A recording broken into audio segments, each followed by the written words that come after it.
Hello, my name is Marcus. I'm the compiler of a collection of therapy quotes entitled 1001 Windmills of the Mind, a collection of quotes taken from what's often called the psychodynamic or the psychoanalytic perspective, which long ago, as I understand it, was referred to by some as philosophical medicine, because this perspective seeks to help one accept themselves more fully, in particular when we couldn't accept the loss or the sacrifices we had to make in order to accommodate what we had to do in order to attach to our mothers in the beginning.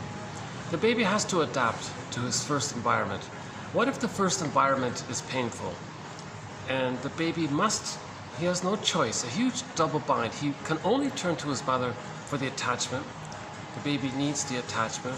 No baby can make it on their own. They have to bond somehow to their mother. But what if she's the source of pain? And he's got to go to her to get his needs met. But she's shaming him. How does he adapt? What does he do in this difficult situation?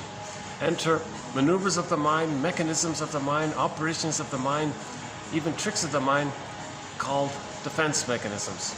Defense mechanisms deal with anxiety, deal with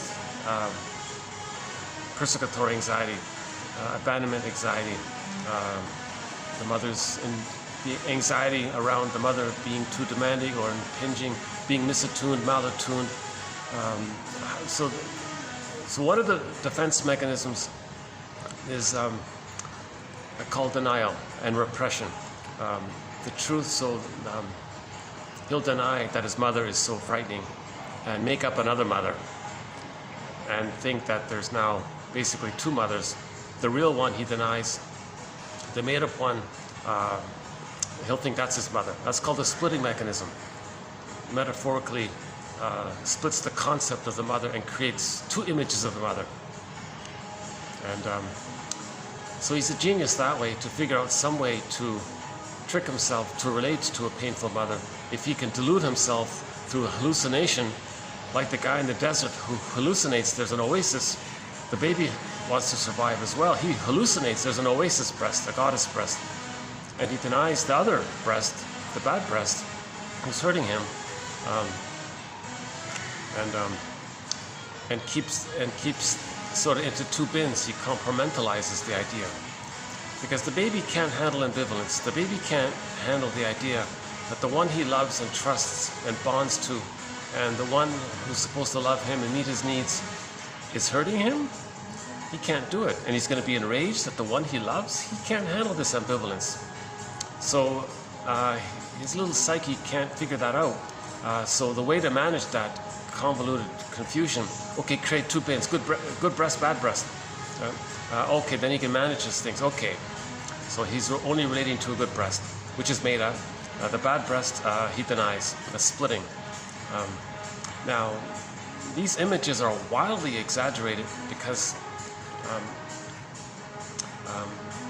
when the baby's relating to the rejecting mother, he can't feel his feelings around that. It gets projected. So in general, projection. We have one today on projection. Projection, ascribing to others what cannot be tolerated in the self. So the baby cannot tolerate his own rage at his mother. So it's projected. He'll say the mother's enraged. Now the baby has a wish to take in the reverie with the mother, the safe interaction with the mother, to not only the milk and the warmth and the safety and her loving presence. He wants to take all that in. And the mother's shaming the baby's needs. The baby says, okay, I don't have any needs. Well, it's this mother image that has all the needs. I don't want to take in anything from her. Actually, it's this mother image, this enraged, angry mother image that wants to take me and wants something from me. So it's a little bit paranoidish-like, because the mother isn't so dangerous, but the baby projects his rage onto the image of the mother. Now remember, when the baby's nursing, he wants to take in, and he has a need to take in. Now, when a need is not met, it turns into greed. Now he's devouring and gulping. He wants it all in. Right? It's the metaphor is he wants to devour. That's the greed element. Insatiable. He wants it all, kind of thing. So Now that doesn't work because the mother's hurting him. So he projects that. No, the angry mother image wants to devour him. So now he creates an image of the mother. It ends up being some kind of devouring monster that wants to eat the baby. Like, whoa, wildly exaggerated. So the baby has called pictorial thinking, pre-verbal thinking, primary process thinking. It's just images, and they're filled with his feelings. And if he can't feel his feelings, he's going to project it onto the mother image. Okay. So that's one of the first primal, raw, archaic, quote-unquote primitive defense mechanisms. It's desperate, it's archaic, it's schizoidal, it's very unreal, it's paranoidish, like because if the baby thinks the mother's going to devour him, that's the paranoid part. To deal with that pain, he's going to deny it. That's the repression of that side, and he'll idealize a made-up, hallucinated goddess oasis breast. Oh, that's his mother. So that's the schizoidal element. So he deals with the pain of his own paranoia that he creates by splitting and hallucinating. So Melanie Klein calls this phenomena, or this stage early on, the paranoid schizoid mode of experiencing, or the paranoid schizoid mode of operating, or simply the position. So the baby creates this kind of position early on. It's temporary, it's very brief, it's meant to get resolved over a little time as the child gets more loving experiences, and by the age of 4 months to 5 months, somewhere, his mind is expanding. He has more positive experiences. If the mother is more loving than frustrating, this takes place. Then the child can start to get an idea of the reality of the mother. Oh, this is one person who's loving and frustrating. Oh, okay. And he would feel bad to be angry at the one he loves, so there's that depressive quality to it. So we transition from the paranoid schizoid mode to the depressive mode. Confusing jargon there, but it's still the best model out there by many people's opinion, according to, I think many people have expressed that sentiment that nothing really better has come along. So, so the baby manages the persecutory anxiety of the mother's malatument, the bottle, the schedule, the missing line. We talked about the line. Okay, so humans come out of the womb too early.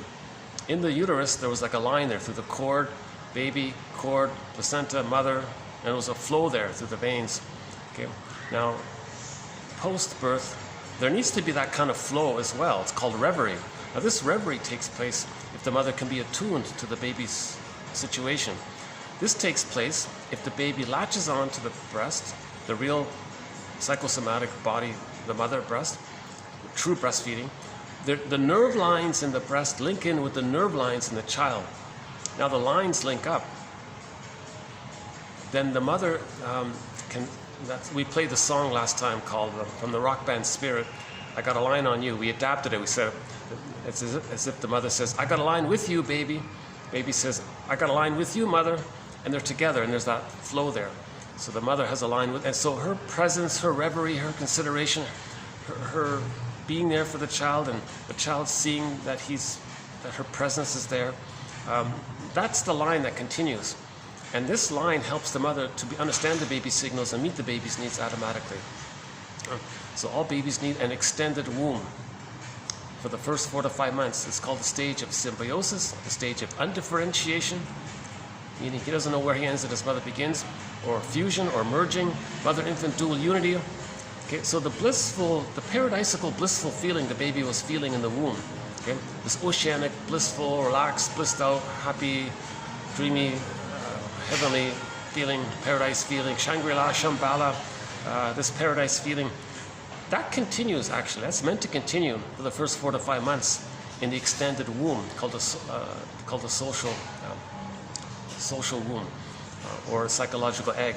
So he needs like another womb life. The baby cannot have paradise lost at birth. That paradise has to continue. So the role of the mother is to offer that paradise. For her to offer that paradise, she breastfeeds, allows the baby to latch, the lines link up, and the mother feels that she can read the signals, so she can be there for the baby, okay, through that lining there. If you see me sort of moving the camera around, because I try not to get anybody in the camera. There's some workers right in front of me here.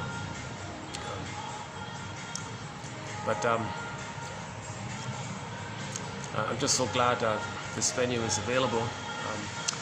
This is a very popular spot here, but it's Sunday afternoon.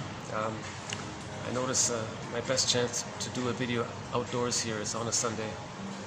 But usually there's a wedding, a company function, some kind of banquet, some kind of meeting, group activities. This guy is doing some tape work here or something.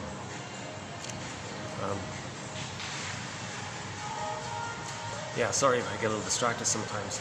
So can you tolerate my imperfections? See, in the splitting mechanism, they don't tolerate imperfections. It's got to be everything. It's got to be perfect or nothing, all or nothing, either or. That's a sign of. See, in the depressive position, that's called tolerating ambivalence, seeing the two sides. The etiology is that the baby was able to see that the mother had two sides. If the baby never got a chance to see the mother's two sides, and the splitting is still being used in the template, so again, the baby has imprints of his experiences. If he's traumatized, there's like a deep conditioning there called a psychological imprint. He creates like a model, or a stencil, or a template, or a schema, some kind of sketching, some kind of sketching in his brain, and if it's frozen like that, that's an issue because he's going to see the world through that lens, and because it's a painful lens. If he's traumatized, if he creates a traumatized model, he's going to see it because that's how he survived.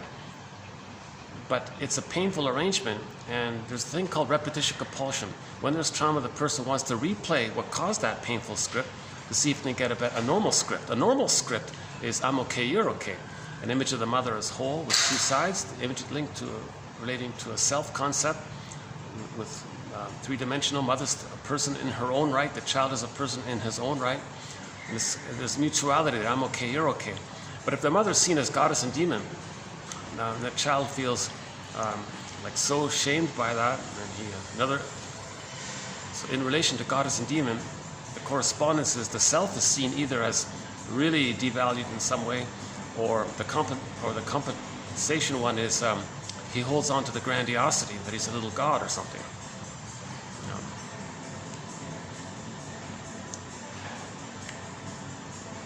Maybe I should just wait a little while. No, they're gonna be here for a while, aren't they? But let's just keep going then.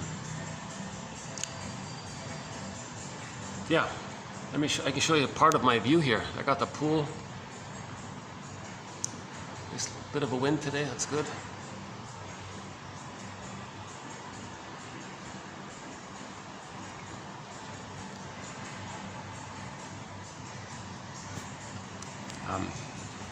Maybe I can just finish up with the idea of the splitting. So the baby deals with mother's submissive tumor. Geez, these guys. Maybe what I can do is, why don't I continue my little introduction here elsewhere? And hopefully by the time I come back, these guys will have done their work here. So that's, why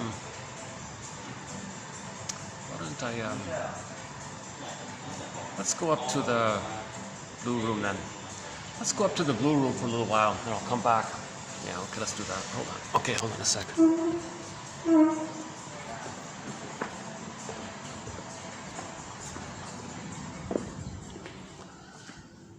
Yeah.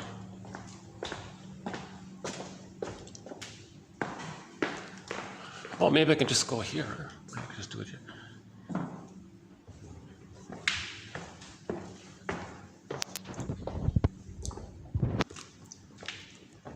So defense, so if the baby creates a template around a painful experience called traumatic experience, let's do it up in here. Oh, it's boiling in here. Okay.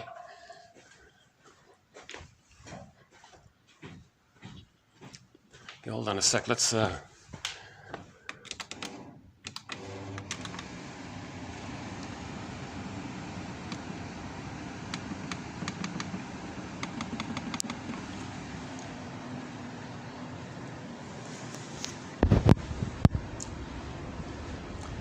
This is my backup room here when there's workers right in front of me. So,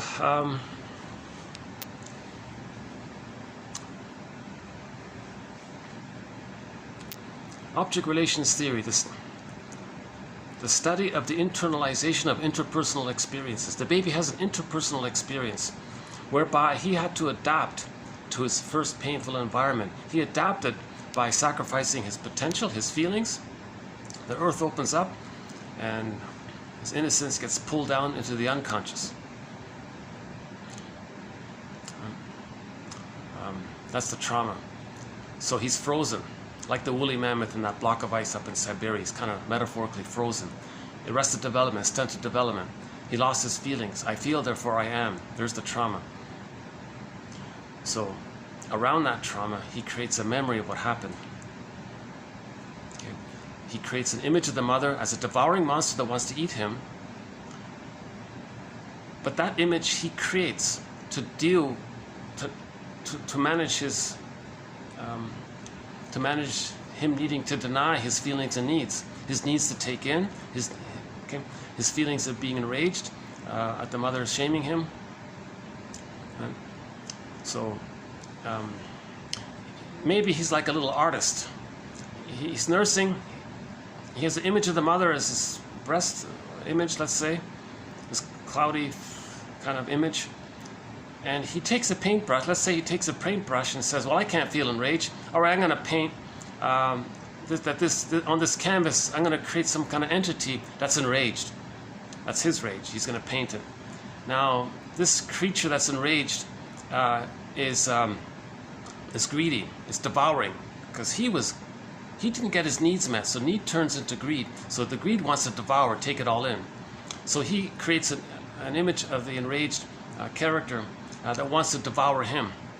His small size, the grand importance of the mother. So it ends up like the Cyclops, some kind of monster image, some kind of. So each person can draw their own. Could be an animal who wants to hurt the child. The guy with the horns is a popular one. The witch monster. These kinds of things. And in the White Bear King Balamon, it was the boar queen.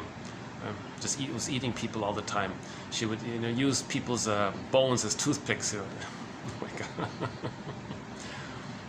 So again, myths and fairy tales are metaphors for psychology. They're true on the inside, right? Yeah, it's a hot day today. You're gonna see me perspiring. Those guys they're still down there. Yeah, you're gonna see me perspiring in a couple of minutes here. Okay, let's do this then. This takes a long time for this room to cool up here. Hold on a sec. Maybe I can just do it out here for a bit. Okay, let me just do the walking thing then. Sorry about the little distractions here.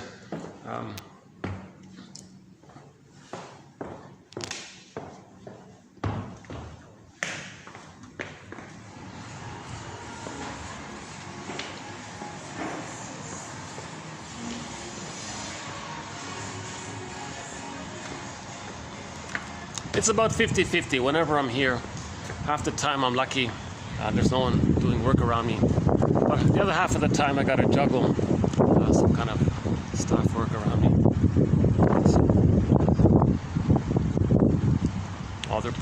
I see, they're putting new tape all around, like be careful tapes kind of thing. Yeah, see, they're replacing this tape, this yellow and black tape here. Okay, let's try the smokers area here. How's it here? This is the smoker's part. I don't smoke. Actually, I just noticed they have a plug here. I could do my videos here. Is that a plug? Yeah, I think it is. Okay. Just noticed that.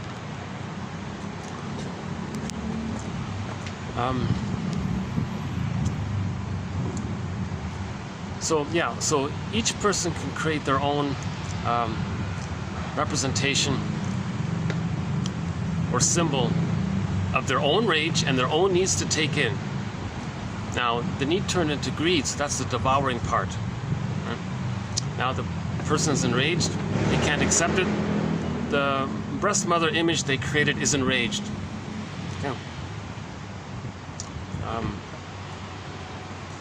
So that's the paranoidish part. Now the schizoidal part is called the splitting mechanism, where he'll deny that image altogether. That's not his mother. This image that he created, that's not his mother. He already denies his true feelings. Okay?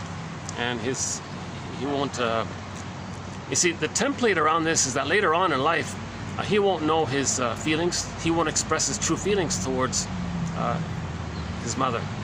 See, the deal he makes to have the attachment is to do that splitting activity, deny the truth, not express his feelings towards the mother because he couldn't do it. Okay, the theory around this is not only is the baby so helpless and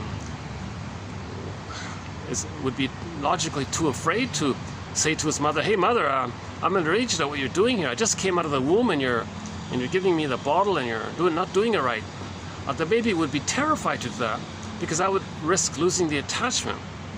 The baby is desperate to have the attachment, not only any attachment, but he's really looking for a secure attachment, a safe attachment. Now, the baby has what's called unconditional hallucinatory omnipotence. He thinks he creates everything. He thinks he's the universe. He thinks he's the center of the universe. He thinks everything just serves him. He has a wish, a need, it just gets met. He's in his blissful, so he's like a little god in the womb. Right? Now, we know that babies need the paradise to continue.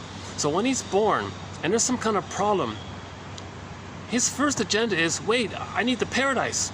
So he wants to fix the situation, everything around him. Everything is just serving him, a part of him. So the breast is maybe just there for him, it's a part of him. So he wants to fix the breast mother. He wants to heal the breast mother, correct the breast mother, get the mother to be a good mother, a satisfying mother, a normal, loving, genuine mother. He's trying to change because he needs the paradise to continue.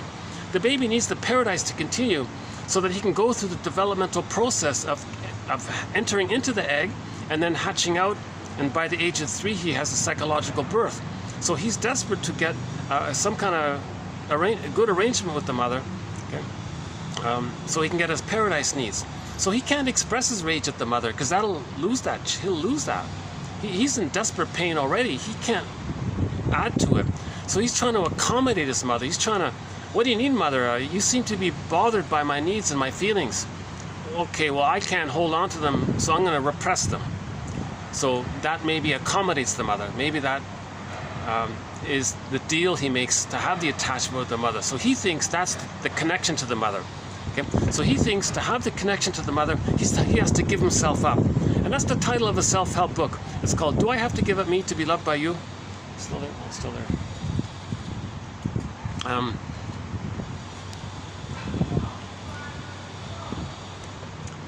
So we can modify, do I have to give up me to have an attachment with you, mother?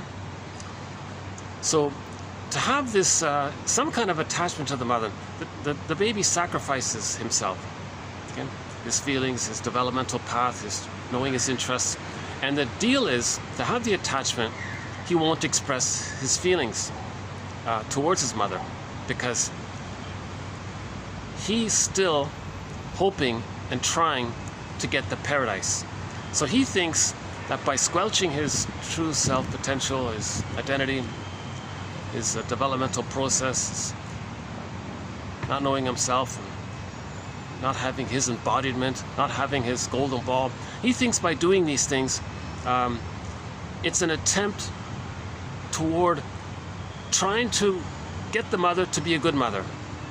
He's trying to get the mother to be a good mother because the baby thinks he creates everything. It's all just him. So he's trying to get a good mother, okay, to get the paradise to continue. Now it doesn't work. So he feels flawed by this, defective by this. He concludes there's something wrong with him. So now he has unconscious shame, his identity. So now that's a trauma. There's a thing called repetition compulsion.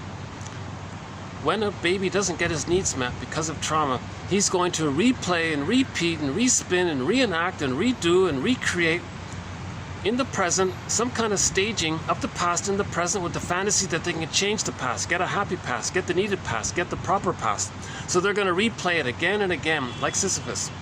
Edmund Bergler's one of our mentors. His very good analogy is every neurotic is a music enthusiast, but he only has one record. And he carries this record with him everywhere he goes. Every time he sees a record player, he spins off that one record. Okay? So that's the traumatic script. So TQ 2119, more on this by Paul Libby Russell about repetition compulsion. Okay. So the trauma is pain. The organism seeks healing. So it's going to replay what happened with others, with the fantasy. It can change it because the baby doesn't understand time. Okay, and so he's going to spin off that record again. And every time he sees a record player, in every new situation, he's going to replay that old past record that he created. That's the psychological imprint on that record, traumatic imprint. Maybe I can go back up now. Yeah, I don't know. It's in the high 30s, but it feels like it's harder. Like it's one of these humid sort of days. I don't know what the report is. But, okay, I think I can go back in. Let's go back in. I'm afraid if you see me sweating, you'll think, geez, doesn't look too good watching this guy. But yeah, okay, I can show you part of the. This is a great little hotel complex here. Yeah.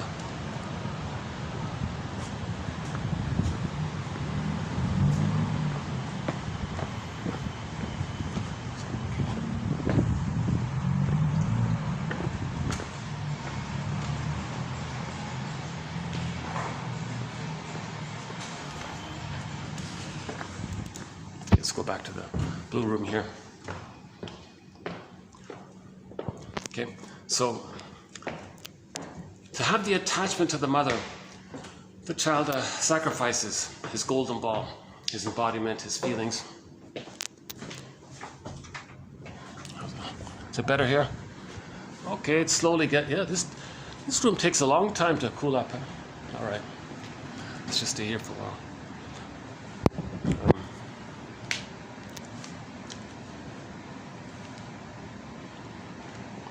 2291 and 92, TQ 2191 and 92 by Morton Keysen, about this issue of how later on dysfunction means still trying to get the paradise with the mother.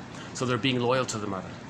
So the child is attached to the mother, and he can't leave the mother because he never got the love to do so.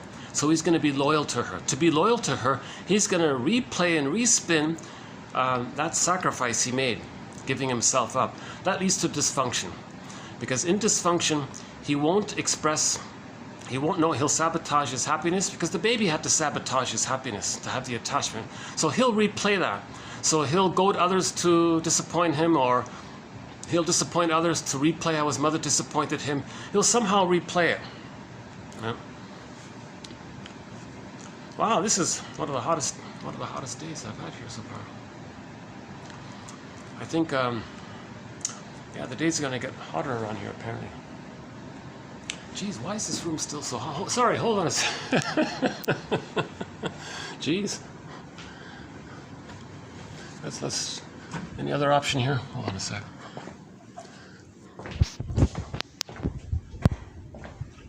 Okay, they're doing the work on that side, so maybe I can go back down. Yeah, okay. So they were just right in front of me. Okay, they moved over a little bit, so let's go back down here. How's this from here? Same thing, huh? Okay. So hold on a sec.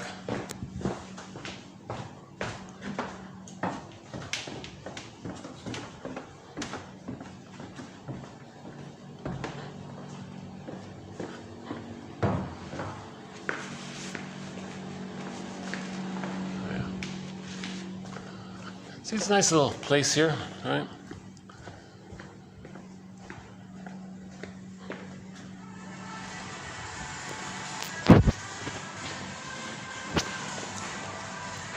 Okay, let's see if we can continue here. Somebody remind me to turn off the AC up there. Just kidding. Still no viewers, can you believe it? A video might get like 10 views But the total watch time is like 0.01 of a second or something like that. And sometimes I'll do a good video. TQ2499 I thought was a pretty good video about about one of the factors that contribute to prejudice. I thought that was a pretty good video. Maybe that'll get some views. Not a chance. Huh? So I have a ways to go to smooth out my delivery to make it appealing. But the quotes are valuable. I'm confident about that. I stand on the strength of these quotes. And if, again, my disclaimer, I'm not a shrink or a professor, a doula, a social worker, a midwife, a nutritionist, none of these things.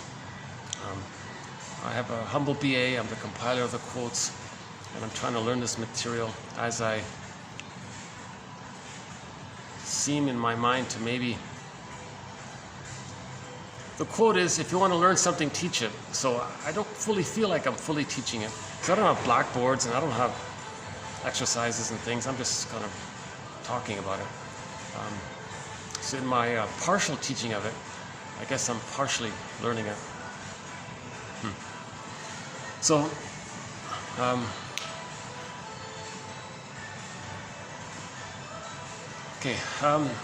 so this is a key point here. Dysfunction equals still trying to save the mother, being loyal to the mother, trying to protect the mother. So if a person has greed, for example, or envy, or grandiosity, still using splitting, which leads to prejudice, okay?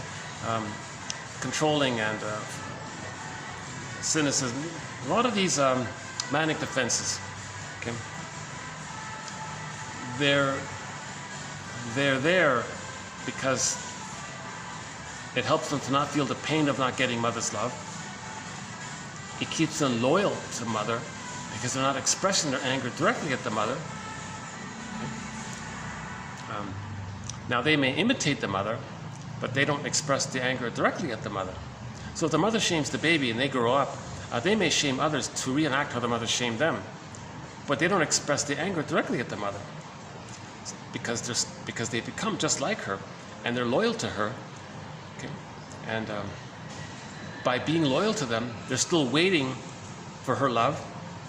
But what they're really doing is they're still seeing that if they replay the deal they made with the mother, that maybe finally they'll be able to convert the mother into a loving mother and get their needs met, their paradise needs.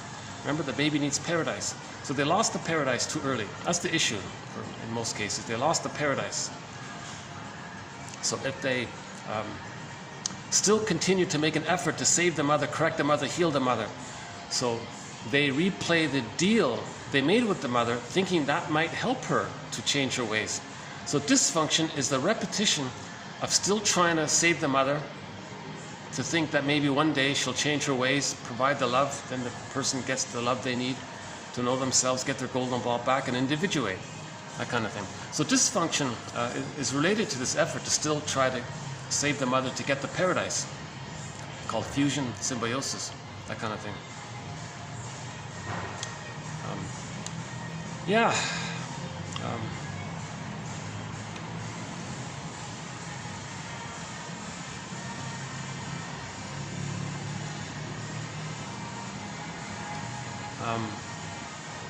So repetition, compulsion, they're going to replay what happened again and again, thinking that somehow, by redoing it with others in the present, that somehow they're going to change the past. It's a secondary delusion. Nothing in the present is the past. It's a confused fantasy by the baby, now a memory.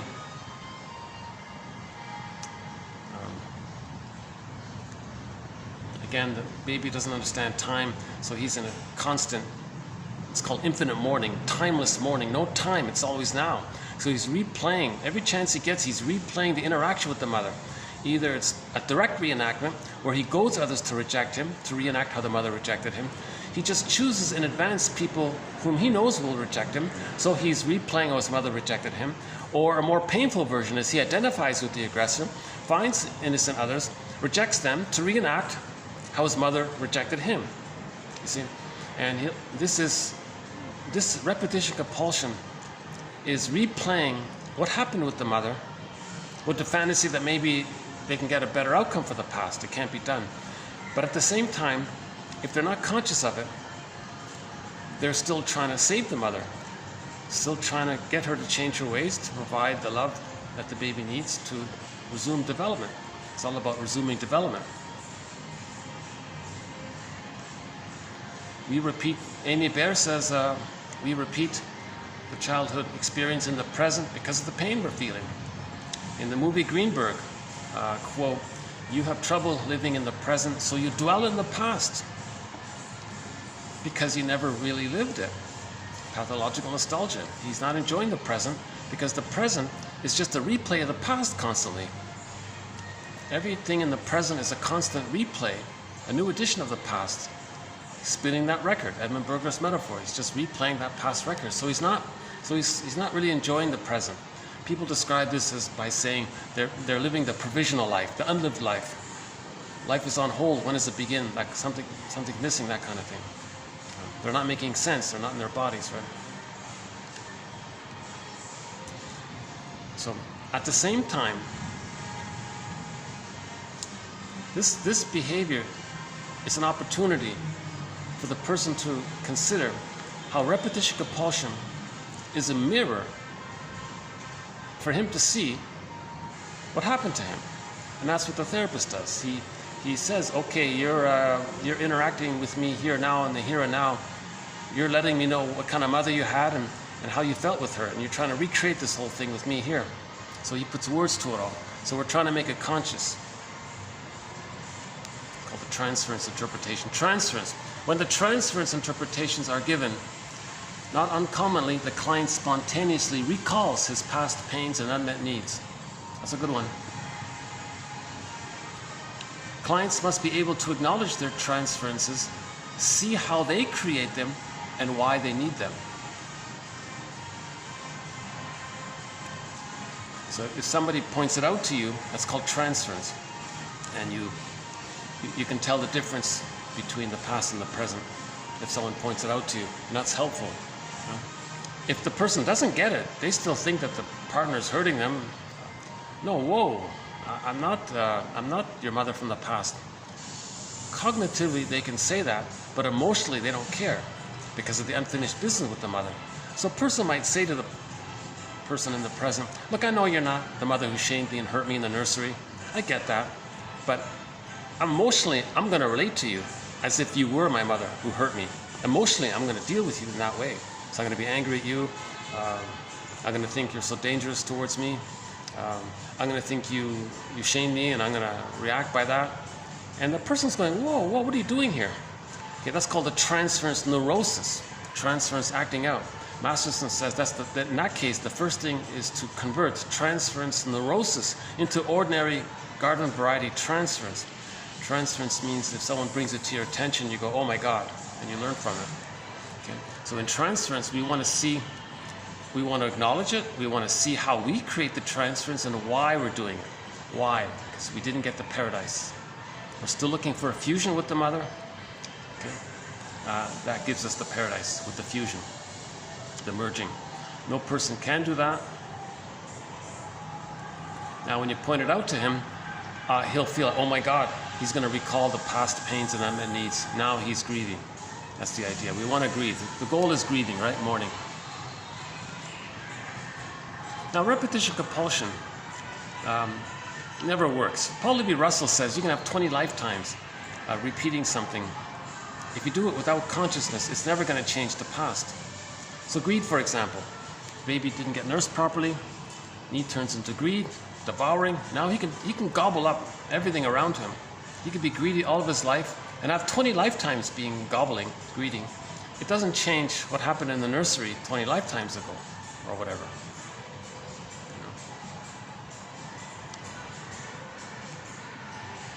Actually, in the last video,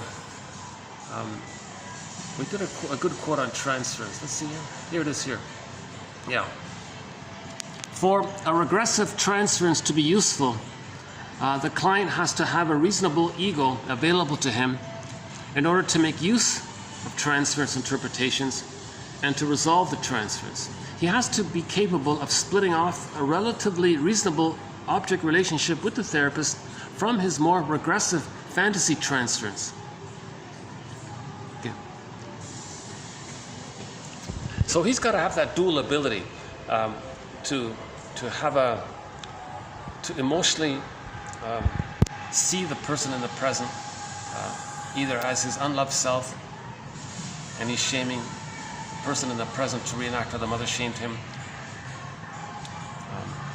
I think these guys are heading out here.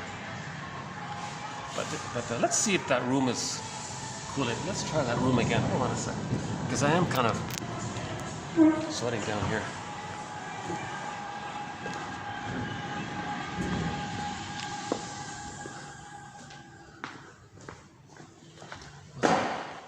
Okay, let's go back to the. Should be cool by now.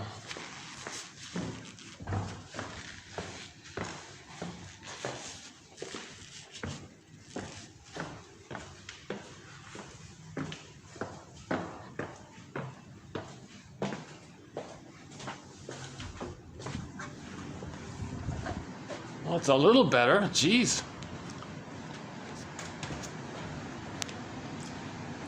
Okay. So the one there says that if you point it out to the person, okay. You see, Paul Levi-Russell says when we replay the past and the present, we're searching for memory and feeling. So if the mother shamed the baby, he identifies with the aggressor. Okay. Now, let's say he replays that in the therapy thing, right?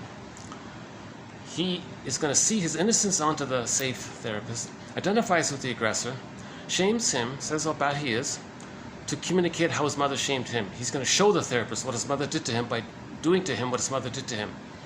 Now, as he does that, he is triggered of what his mother did to him.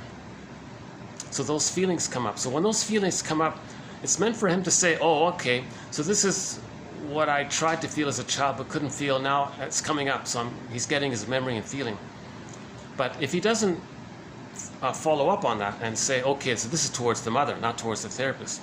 If he's unconscious of it and he's feeling badly after having shamed the therapist or the other person, the safe other, to reenact what his mother did to him, and he's triggered of what his mother did to him, now he's left with these feelings, oh my God, I'm feeling bad here.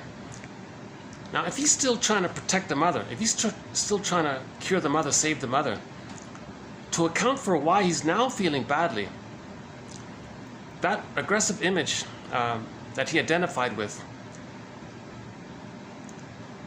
auto-hypnosis, hocus pocus, double focus, whatever it is, he's going to see the boogeyman image onto the therapist and says, okay, you're shaming me and hurting me, you're untrustworthy, and you're threatening towards me, you're doing an experiment on me or something. You're not being sincere with me. You're hurting me. So the therapist has to point all of this out. Okay, so what's happened here is first you saw your innocence onto me, okay, and you want me to know what you couldn't feel as a child, and you're showing me what your mother was like towards you. Now, when you did that, you were reminded of how painful it was, what your mother did to you. To soothe yourself around that, and to still protect your mother, you're going to project the mother image onto me and say that I'm the cause of why you're now feeling what you're feeling, brought up by childhood through the reenactment. Okay, so ultimately the guy has to go, oh my God, am I doing all this? So he now, Morton Keeson, 2291 to 92, or chapters 8 and 9 of his book, Affect, Object, and Character Structure, those two chapters there as a unit. Now he wants to direct the feelings towards the parent. Now he's going to differentiate from the mother. Now he's going to face the furies, the abandonment, depression. Because originally the baby was afraid to express his anger at the mother in the nursery. Now it's coming up. Now he's got a caring witness, he's got a friend there or support. Now he's going to say, okay, now I'm really angry. So I'm really angry at the mother. Mother failed me? Oh my God. So now he's grieving. He's recognizing the truth. The truth will upset you free. So as he's facing the truth, he's going to engage in the so-called working through the mourning process. Okay? So he's going to recognize that the mother failed him. Okay? Number two, that that he's got to somehow come to terms with this, that the mother didn't know it all, couldn't do it all, tried her best, would have if she could have. Maybe she was repeating her trauma, using the child as a prop in her drama. Okay? So the mother might shame her own child to reenact how the mother shamed her. So the person has to somehow forgive the mother for some of this. Okay? The person's got to mourn who they would have been had they been loved. That's a huge loss. All the time lost, well, that's a huge loss. The reality of it all, oh my God. You see? So transference is a key point here. If the person's transferring and they really believe that the person in the present is emotionally the parent from the past, that's called the transference neurosis. So the first things first. Okay, no, the person in the present isn't your mother from the past. So that lady had that placard at that hate rally. She said, if you have a problem with your identity, it says on the placard, if you have a problem with your identity, take it up with your parents. So those guys at the rally, they're blaming minority groups, whatever, because they want to protect the mother. They don't want to express their anger at the mother because they become her. And they're still trying to save her. They're still trying to get the paradise from her. So they're replaying the deal they made with her. Now the deal was, don't express your anger at the mother. Then you'll have the connection with the mother. You need the connection because you're still searching for a good connection. So you need the connection. To preserve the connection, to keep on searching for a good connection, you maintain the deal. The deal with the mother was, repress your feelings. Now when the feelings are repressed, it comes out sideways. So they're going to blame innocent others to be loyal to the mother. So people with prejudice are going to be loyal to the mother. So prejudice means you're still searching for paradise with the mother. Okay? Because you're replaying the splitting mechanism. You're not forgiving the mother, so you're stuck with the splitting mechanism. It's infantile, of course, prejudice. It's a sign of trauma, infantile trauma. Okay? It's the paranoid schizoid position. Splitting means the person doesn't know himself. He didn't differentiate, never got the love to do so. So he's angry by that. Okay. I think the breeze downstairs was a little better than this. This air conditioner might not be working. Maybe it's just a fan. What's going on here? Why is there no air conditioning here? Mode. Nothing to do with mode. I think I've just got a fan here. Mode. Well, okay, let's go back to the. I think I've just got a fan here for some reason. Oops, hold on. This one you gotta push. All right.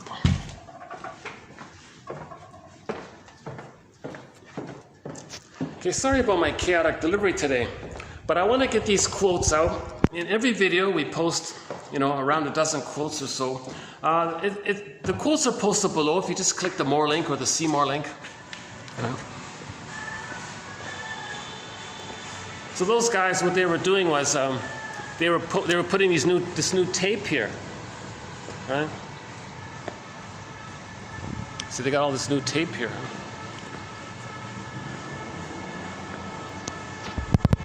Doesn't look very good, but I guess for safety, I guess they have to do it. Okay, let's just stay here for a while.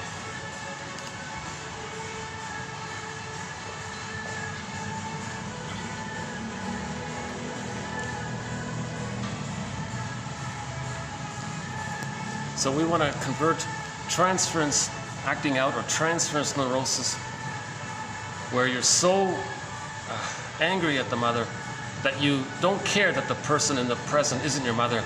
You have unfinished business with your mother, and you're going to, in your fantasy, the person in the present is going to be seen emotionally as your mother reincarnated, and you want to get them to change. You want them to be the good mother that you needed in the nursery. See, that's called the transference neurosis. Long ago they called it transference psychosis, but anyways. So we want to build the ego so we can do this. From yesterday's video, a little joke here. Psychotherapy. The care of the id by the odd. The study of what people are up to when they should be. Number again. So therapy, noun. 1. The care of the id. All of the energy in the bag, that's the id, right? By the odd. Okay. The study of what, number 2, the study of what people are up to that they should be ashamed of, meaning facing. It's too painful to face it. It's too embarrassing to face it, so you distract yourself. So what are you up to? That's your rationalizations, your manic defenses. Number 3, the process that enables us to correct our faults by confessing our parents' shortcomings. The truth will set you free. Okay. So directed at the parents. We're trying to forgive them, but temporarily we might be angry at them until we get to the place where we can honor them and forgive them. Then we're healing. Okay, so psychotherapist 1, a mental detective, a person who makes you squeal on yourself. Minesweeper, chimney sweeper. Number 4, I like this one here. Someone who will listen to you as long as you don't make sense. A therapist is someone who will listen to you as long as you don't make sense. That was yesterday's video. Okay, so let's go back to today's quotes. Okay, today is an assortment of quotes. So let's just start to run through them here.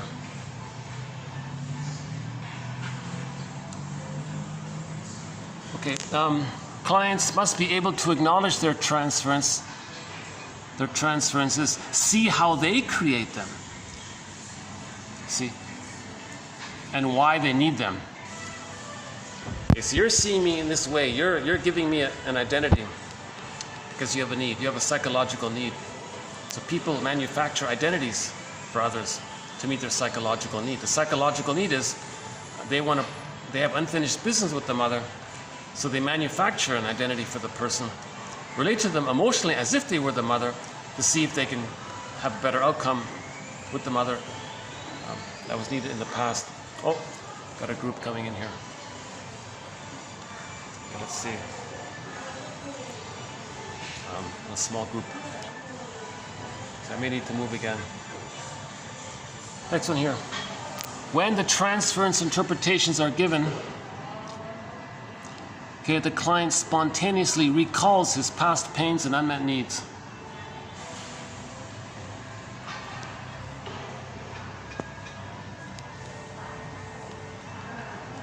That's a good one. That's like lifting the lid kind of thing. Now you're facing the truth. See, transference is a resistance. When we repeat, that's a resistance against memory. But if you bring it to somebody's attention, I think what they're doing is they're just presenting the space here. I had this experience last time. The sales lady is just showing the venue for future functions. So I think I can stay here. Okay, repetition compulsion. Repetition compulsion always fails in its repeated attempt to symbolize the traumatic. So people used to say repetition compulsion is an attempt at belated mastery, but that's a confused concept because that gives people hope. Well, if I do it again and again, finally I'll master it, finally I'll process it, I'll mentalize it, I'll have it known. No. The best thing that repetition compulsion is, it's a mirror to know that there's trauma. Right? Okay, projection, ascribing to others what cannot be tolerated in the self. Lachlan calls this a mirror defense. Something about you, you say it belongs to someone else, that's outward. It's like a mirror for you to see what's within. Somebody called that the trickster energy. The trickster's trying to help you. It's getting you to blame something about yourself onto others so that you can see that's within. So it's like the trickster quality. We have a quote about that today. So that bag we talk about with all of our contents in it, if we were to amalgamate all of our disowned traits, that's the double self, the second self, the secret self, the shadow soul. It's the one who walks with me, who's not like me, who is me. Someone's living my life and I know nothing about him. The puppet master, all of the energy in there. Now all of the energy in there, the puppet master, sometimes it's called the trickster because it's going to try to get us to accept us. We're looking for us, but we're in there. The trickster says, hey, we're in here. I want you to accept us. So it's got to trick us. So it might say, okay, I'm going to get you to say something about yourself belongs to someone else. That's like a trick. So you can finally say, wait a minute, trickster, are you saying that's me? That's right. Kind of thing. Okay, what about denial here? Denial. Sometimes we just deny that the problem exists, or that maybe we caused the problem, or that it is a problem to begin with. Oh, nothing we can do about it. Oh, it's too late anyways. I think this was about climate change or something. Yeah, we did. If you're interested in the popular topic of the climate issue, regarding the psychology around it, I check out 2250. Oh, hold on. No, 2500. 2 videos ago, 2500 was just on the climate change issue, the psychoanalysis of climate change. We talked about the placenta, how it processes the waste. Now, if there's a problem there, we think the Earth placenta should process all of our waste. 10 billion tons of plastic in the ocean. It's got limits. It's unrealistic. But in the placenta, if things go well, the mother does process things as needed. Repetition compulsion. So there's a failure there, meaning that the cord was removed too early. Then we're replaying it. The need of the breast turns into greed. So the earth breast, we're gobbling in the earth. There's the greed. We're devouring and gobbling it in. Doesn't work. Underneath is the envy, the rage. What happened? We can't see goodness. So greed becomes the Trojan horse for the envy to remove the source of envious feelings. Now greed destroys, but that's just the compulsion to gobble in. But underneath it is the idea that the person can't accept any goodness. So to remove the source of envious feelings, greed destroys, so the envy is pleased by that. So we talked about the link between greed and envy. So some good material. Some good material, I think, is $24.99 and $2,500. It's not bad. Let's see if I can save this video here. I feel like I had a bumpy start here today. Next one here. Keep this in mind, E Bergler says. Your partner's defense mechanisms, their unmet needs, their coping mechanisms existed long before you met them. So the way they deal with anxiety, that template they created existed long before you came on the scene. So just keep that in mind. Okay, next one here. We'll do 2 examples of an interpretation. One of our threads. I'm always on the search for examples of interpretations. There's a dearth of material, ironically. You'd think there'd be more of it, but... So, quote, the therapist said to the client once, quote, you are late to our sessions because you experienced me as the authoritarian father of your past. Transference, right? You find it difficult to discuss your resentments toward me openly because you are worried that I will retaliate as your father did. It's the transference. Coming late is your way of telling me you find it hard to be with me. Okay, so the therapist isn't the father, so he's putting this out. So he's passive-aggressive towards the... So the client is angry at his father. He sees the father, and the therapist expresses his anger at his father, now seen in the therapist by being late all the time. It's passive-aggressiveness. Because and plus he's afraid to confront his father because the father just shouted back at him. So there's the transference. The therapist isn't the father. We've got to talk about it. Next one here. Okay, a little dramatic one here. This guy was a womanizer, like a Don Juan type. So he finally went to therapy, and he had a female therapist. Finally, the woman said to him, Maybe you wonder if I give a damn. Of course you don't. Of course you don't. You're just here for the money. If I met you elsewhere, you wouldn't have a thing to do with me. She says, well, then I too must be a cold, hostile bitch. He felt hurt and then started to talk about how he believed his mother was a bitch. So there's the transference. What about attachment theory? Hold on a sec. Okay, attachment theory. Okay, goats, where the mother becomes attached to her offspring within an hour or two after birth, and thereafter rejects any other infant animals with which she comes into contact. A similar period of parental attachment has been demonstrated by Klaus and Kennel in their classic 1976 book, Mother-Infant Bonding.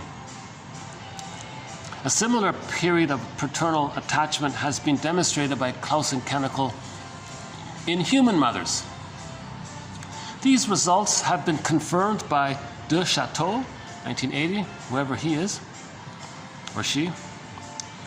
Both the intensity and the quality of the attachment is different in human mothers who have contact with their infants immediately after birth, as opposed to those for whom contact is delayed for several hours by hospital procedures. So Klaus and Kennel did an immense service for humanity.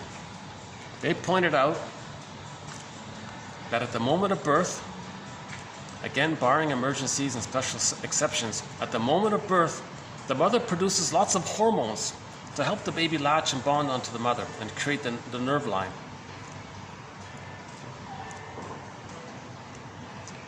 They say if the baby's removed, the mother is losing the hormones, the baby's finally returned, just like the goats reject, the mother might reject the baby. She'll have mixed feelings because she's mourning the loss. So the analogy was unrequited love. She was in love with her baby. The baby's gone. She felt abandoned by her baby. Baby comes back. Oh, I don't want you anymore. It's too late. You had your chance. So I hate you. So the mother rejects the baby emotionally. This can take place. And they prove it, and they document, and others have followed up on it. So the point was, it's a very time-sensitive issue at the moment of birth. The mother produces lots of hormones, oxytocin, estrogen, whatever it is. That helps the baby to bond to the mother. Okay? So no washing, the cord stays, the placenta stays, no shocking procedures, barring emergencies. The lights in the room are dim, maybe some candles. The room is warm. The baby's placed in the mother's front. The baby might start to latch right away, or shortly afterwards. It's okay. When that takes place, the mother can sing the song, "Baby, I've got a line with you." Baby says, "Hey mother, I've got a line with you." The continuity of the womb life continues. The line is there.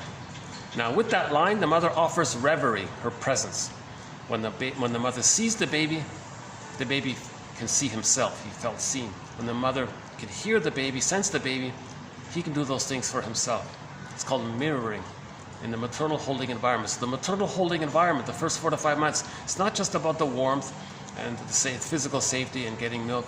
It's about this maternal motherly presence. There's some kind of a energetic quality of the mother that gets infused in the baby, and he feels immensely, deeply loved by this. So that's called a positive maternal experience. So the baby needs that positive maternal experience. If it's not there, he can spend the rest of his life searching for it. So there's the greed and envy. And the envy because he's not getting it. So to not be bothered, he wants to see goodness destroyed, that kind of thing.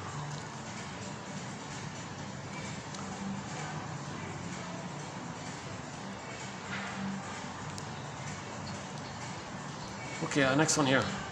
When children haven't been sufficiently helped to separate and individuate, they continue to seek out symbiotic attachments. See, there's the paradise. They're looking for the paradise.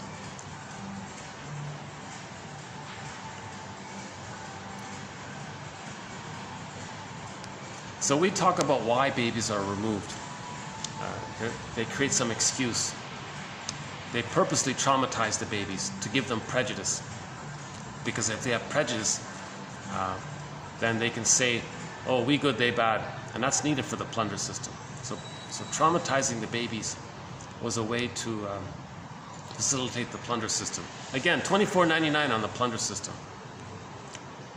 Now they have unmet symbiosis. Enter religion. Okay, imagine the good breast in the sky, you're one with it, and you feel a little blissful moment there. Are you a believer? Okay, but that preserves the splitting. So the blissful reenactment preserves the splitting, preserves the prejudice. Psychotherapists deem the wish for fusion pathological. Lloyd Damas puts it this way. When the cord is removed prematurely, the placenta, it's as if it's like an organ for the child. It belongs to the child. The cord belongs to the child. The placenta belongs to the child. Yes, it was attached to the lining in the wall with the mother, and the mother sent down through the wall into the placenta, but the placenta belonged to the child. It was a part of the child. It was his spirit animal. It was his first object. It was everything for him. It was his life, you know. So if that's removed at birth, he calls it the phantom placenta. Where's my placenta? So the gambit is he's going to search for it. So the gambit, they'll go to a beautiful building. Again, we're talking about the plunder side, not the victim side. So the victim, the aggressor side of the plunder system. So the people go to the nice building. The speaker at the podium says, I know you're looking for something. I know you're hungry for something. I found your phantom placenta.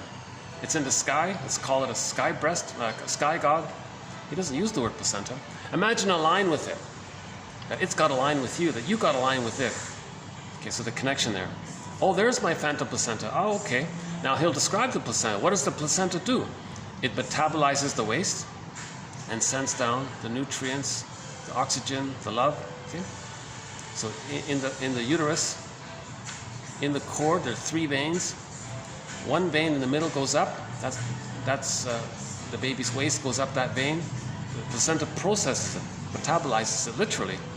Then sends down via the other 2 veins, sends down all of the food and the oxygen, the nutrients, the nourishment comes down that way. Okay? So there's like a flow there like this. Unconditional. All of the bad is taken care of by the placenta. The baby gets all of the good he needs through the placenta. So if there's a problem there, he sees the earth as an endless waste ground and still supposed to provide endless goodness for him, the greed part. Plus, they're enraged at the mother for the premature separation. The baby's not going to say, oh, the doctor did it. He's just going to say his mother did it. So now the mother's a monster and is unconscious. He hallucinates a goddess, okay, a heavenly a goddess placenta or a goddess breast. Goes to the building. The speaker at the podium says, I found your goddess, your wonderful placenta. I found your goddess breast. It's in the sky. We'll call it whatever they call it. It knows you, it loves you, it sees you, it's there for you, it's unconditional for you. And he goes on. And if he's poetic about it, and if he chants about it, and if he's charismatic about it, emotional about it, evocative about it, he may trigger up some feelings you had in the womb. And you go, whoa, oh good, are you a believer? I'm a believer. Now the reason he's doing it is, if he gets you to idealize the wonderful goddess breast in the sky, that preserves the splitting. Okay, me good, you bad, because the goddess breast, the good breast, bad breast, one form that it can take later on is, well, people on the other side of the lake and we're on this side of the lake. Oh, well, we good, they bad, because they want to reenact it. So trauma is needed to create prejudice. Prejudice is needed to create the prejudiced personality. The prejudiced personality is needed for the us or them mentality, and that's needed for the plunder. So this removing the babies from the mothers began roughly 10,000 years ago, according to one theory. So we won't redo it here. But for more on that, yeah, I think we did it in 2499 when we talked about Homo bodoensis. So if we're still looking for that fusion, that means we didn't get our paradise with the mother. Now you got to forgive her for doing such a thing. Mother, how could you not give me my paradise? What was going on with you that prevented you from doing so? I think you would have if you could have, right? Well, that's right. I tried my best. You're right. I didn't. A lot of sadness can come up around that. That's healing. The truth will upset you free. Now let's see. Okay, next one's about a thing called NTR. NTR, negative therapeutic reaction. Negative therapeutic reaction can sabotage the therapy process. A client may feel, for instance, that a successful psychoanalysis is a selfish indulgence and an immoral betrayal of a sacred duty to rescue his mother. See, the baby is still trying to save the mother. So if the person sabotages his happiness and his therapy process because he thinks, I'm betraying the mother, I gotta save her, I gotta fix her. No, it's not the baby's job to save the mother, to fix the mother, to make her a good mother. It's not the baby's job to do that. So he'll be loyal in the attempt to still try to do that. So if something's helpful towards him, he'll sabotage it because he thinks he's being disloyal. Next one here. He had been the favorite, yet he somehow felt that her possessiveness had hampered his development. So if the mother's demanding and clingy and possessive, that means she's greedy. The child is not seen for who he is. Hence, he has arrested development. Okay, the next few are so back to that climate one. So here's a few more about it. But the main ones were presented in 2500. These were sort of little add-ons that didn't fit in. So these are sort of honorable mention ones. We are of, not above, the natural world. We are of, not above. See, the above part, that's the grandiosity. The grandiosity. Babies think they're little gods. Sour grapes. I don't need the mother. They're above the mother. Mother's the world, earth. So they think they're above the world. We are much less rational than we care to think. Next one. Despite the fertility of the real and symbolic Mother Earth, her actual fortitude and bountiful natural resources are not beyond limit. Because when we're operating out of the babyhood trauma, the breast was seen as an inexhaustible flow of goodness because of the timelessness. He's repeating it around. The breast was good. He's in that moment. He's spinning it around, so it's endless. So the earth is meant to be an endless supply. So the reference point is the baby at the nursing. But in reality, the earth is not like that. The earth has limits. Someone said if we keep dumping plastic in the ocean, they said in 20 years, there'll be no fish left. Something like that. Right. So it's not true. We can't just keep dumping plastic in the ocean and still think that the ocean's going to send us a bountiful, endless supply of delicious codfish or whatever.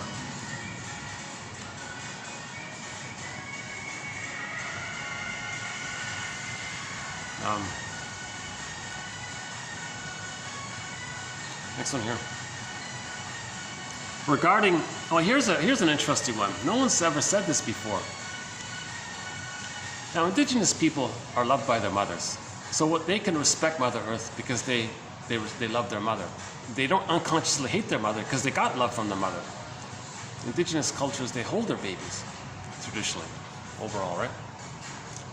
But nowadays, for us, for people who are traumatized, to refer to the earth as mother, ooh, they're going to hate the mother. So they're going to take their anger out on the mother. They're going to express their anger on the mother. See? So rendering the earth the mother reinforces the idea of human helplessness. Okay? So when we were traumatized by our actual mothers, we were very helpless. Now you're going to say that your mother is the earth? Ooh. Now you want to express your rage at your mother, it's on the earth. So now we're damaging the earth just to express our anger at the mother. Plus the greed to gobble in, plus the envy, because we can't see goodness, and we're angry at the mother. Oh boy, the earth's got a hard time here. Again, rendering the earth the mother reinforces the idea of human helplessness. Implied when he says the very force of the environment to destroy supposedly keeps human destructiveness in check. Oh yeah, the theory is, well, but aren't you afraid of your mother? So if we say the earth mother, aren't you afraid of your mother? Aren't you going to be respectful towards your mother? Aren't you afraid of your mother? No. They've left the mother. They're angry at the mother. Doesn't work. So Kristen Wilson says, well, to fix this, let's call it Father Planet. It might not be nice to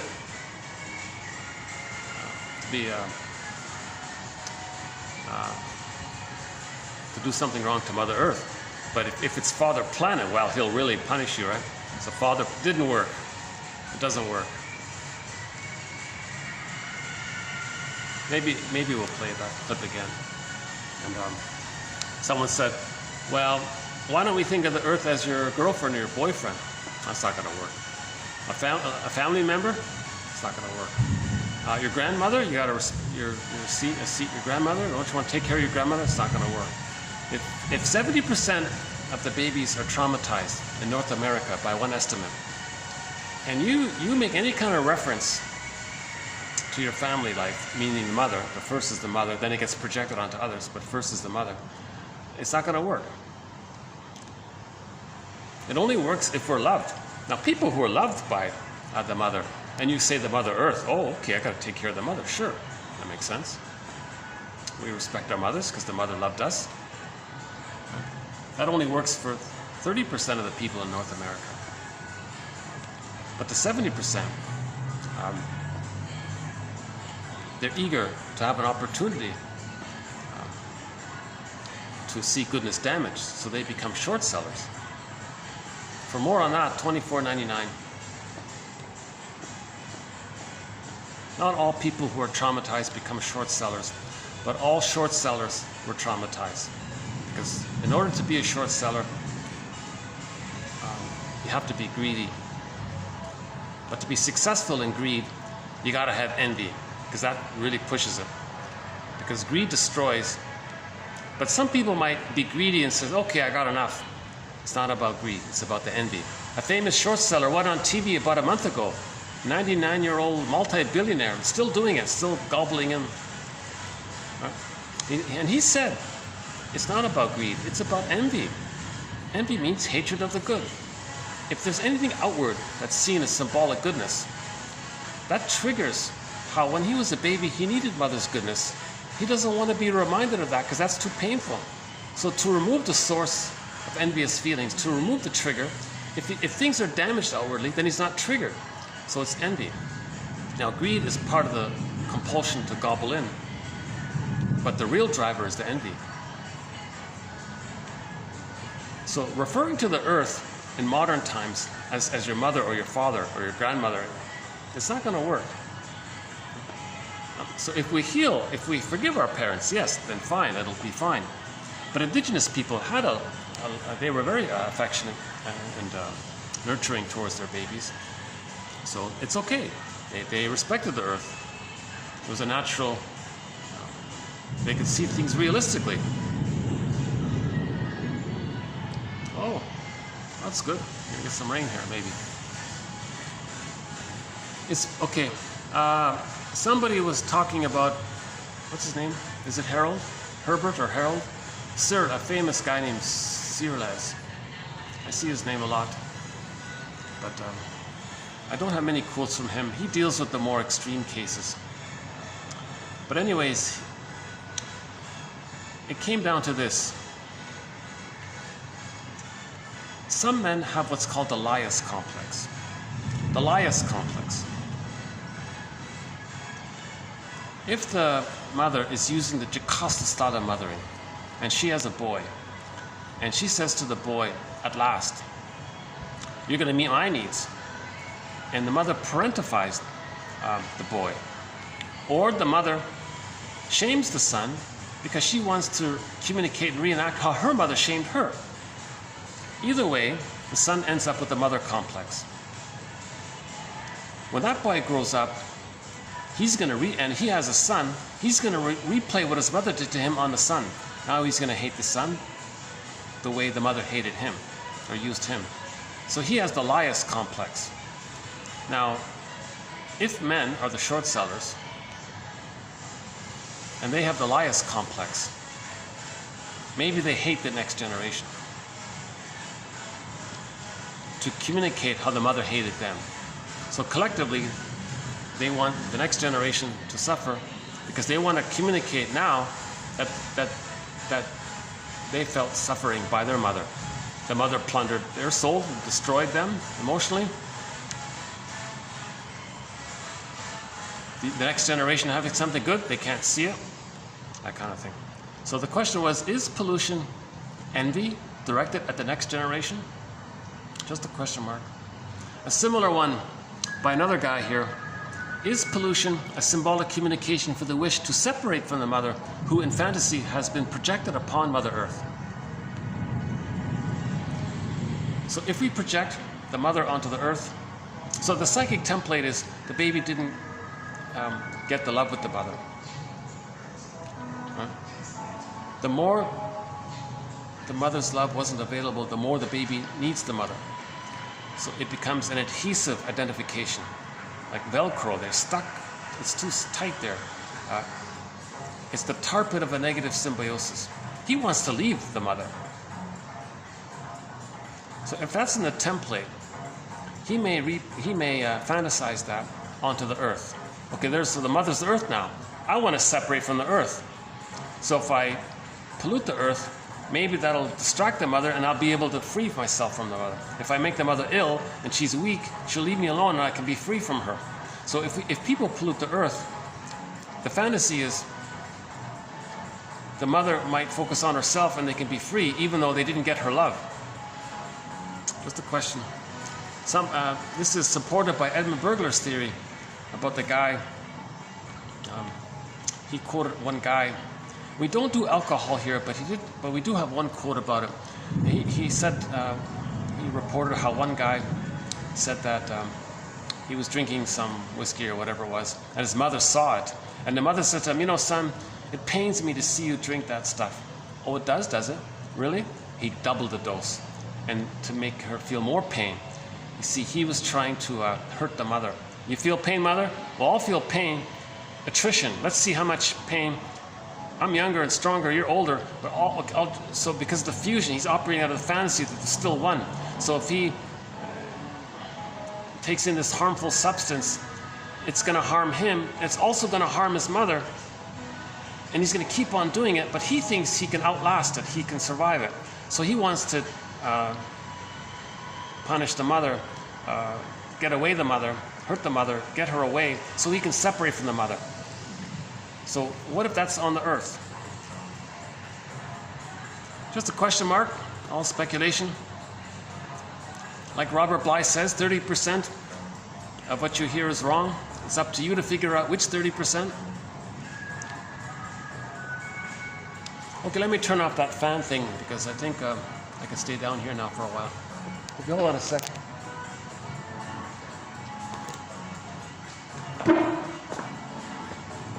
Yeah, it's cooling up down here. Good, good. Okay. Okay, hold on a sec.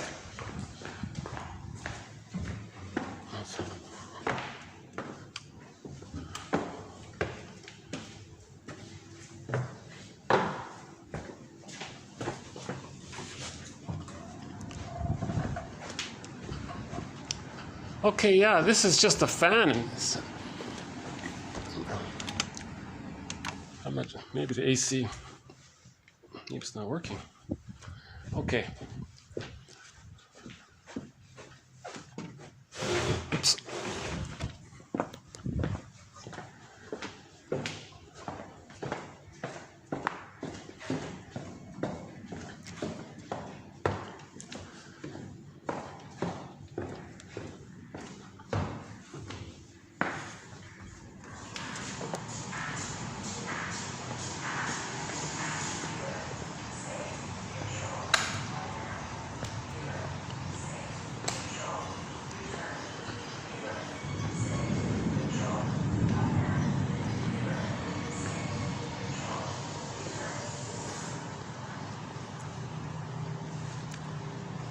Okay, next one here.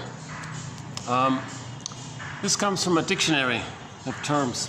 Okay, puer eternus, meaning eternal youth.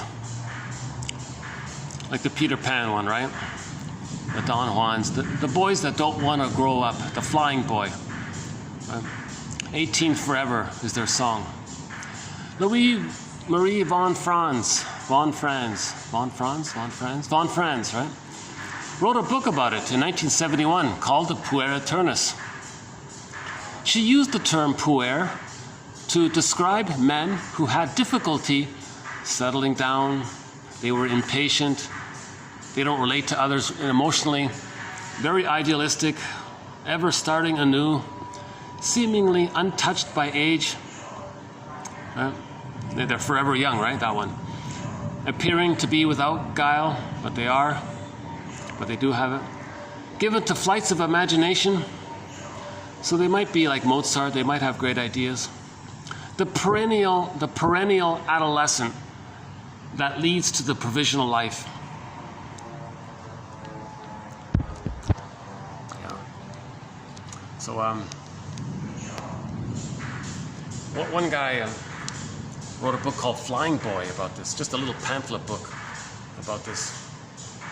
Robert Bly talks a lot about it, Marion Woodman. And the female is the puella. Oh yeah, the puella. So about a week ago, we had a very good quote that said, when the baby's so traumatized, I'm not going to bother with adult responsibilities. I'm not going to bother with being an adult. And she's just so angry at what happened. So he's going to be the eternal youth. He'll hold on to the grandiosity. All babies think they're gods. Okay. It's all about them. The baby, it's all about the baby. He's not really relating, giving, not saying thank you, Mom. It's just receiving entitlement. So he's immensely entitled. It's all about him. Okay. That's the grandiosity. So the selfish, the greedy, the envy, spite, vindictiveness. Now some versions of it is the flight one, where they just move around all the time, like the Peter Pan guy. So no commitments, no intimacy. They might have great ideas, so they might invent things every 5 minutes, but they don't follow through, or they're never grounded or landed or do something. No home life. They're just in flight all the time. Actually, there's a book called The Wounded Woman by Leonard. Let's see if I can dig it up here. Hold on a sec. She talks about the puella. Maybe I can briefly. I'm not sure how well it's showing up here. I tried to copy somebody's review of it, but I couldn't get a very clear copy of it. Let's see. Hold on a sec. I can barely. It's all blurry here. Let's see if I can make out parts of it. The book is called The Wounded Woman, Healing the Father-Daughter Relationship by Linda Leonard. A valuable contribution to the growing literature on the significance of the father in the development of a woman's image of herself. Okay, so just keep in mind that a lot of daughters are enraged at the mother. They transfer that onto the father and expect the father to make up for the mother, to make up for the mother's failure. So they blame the father. Or there's legitimate area. Often it's because the father didn't protect the daughter from the abusive mother. So there's a daughter-father issue. The daughter needed something positive from one of the parents. The father was the last hope. So she puts all of the anger on the father, not on the mother, because the daughter has become the mother, basically. So because she's still trying to get paradise with the mother. Father, can you provide that? No, he can't. Okay. So a lot of fathers are taking the slack for what the mothers did. But anyways, it's still a helpful book. This book might as well be called the mother-daughter issue. But it gets transferred onto the father. It's easier to talk about. It's often code for the mother.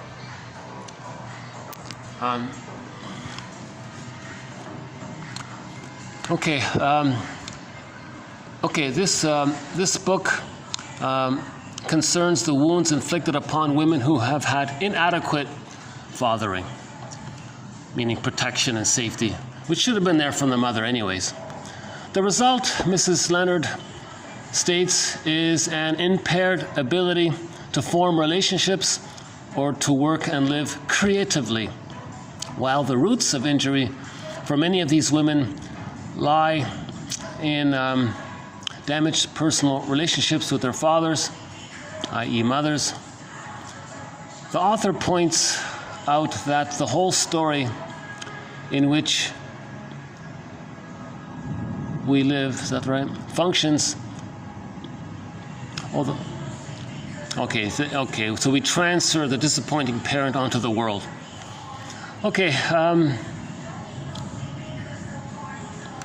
So he talks about these wounded women can become like puers, like the Don Juan. The female version, she can become Donna Juana, like a female playboy.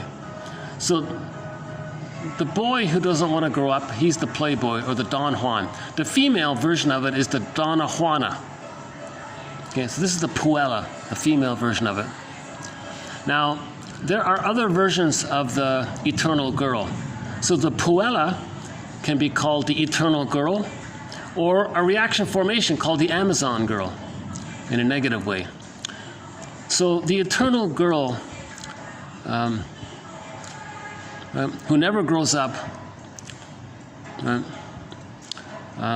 there are 4 different types of the eternal girl on the puella side, on the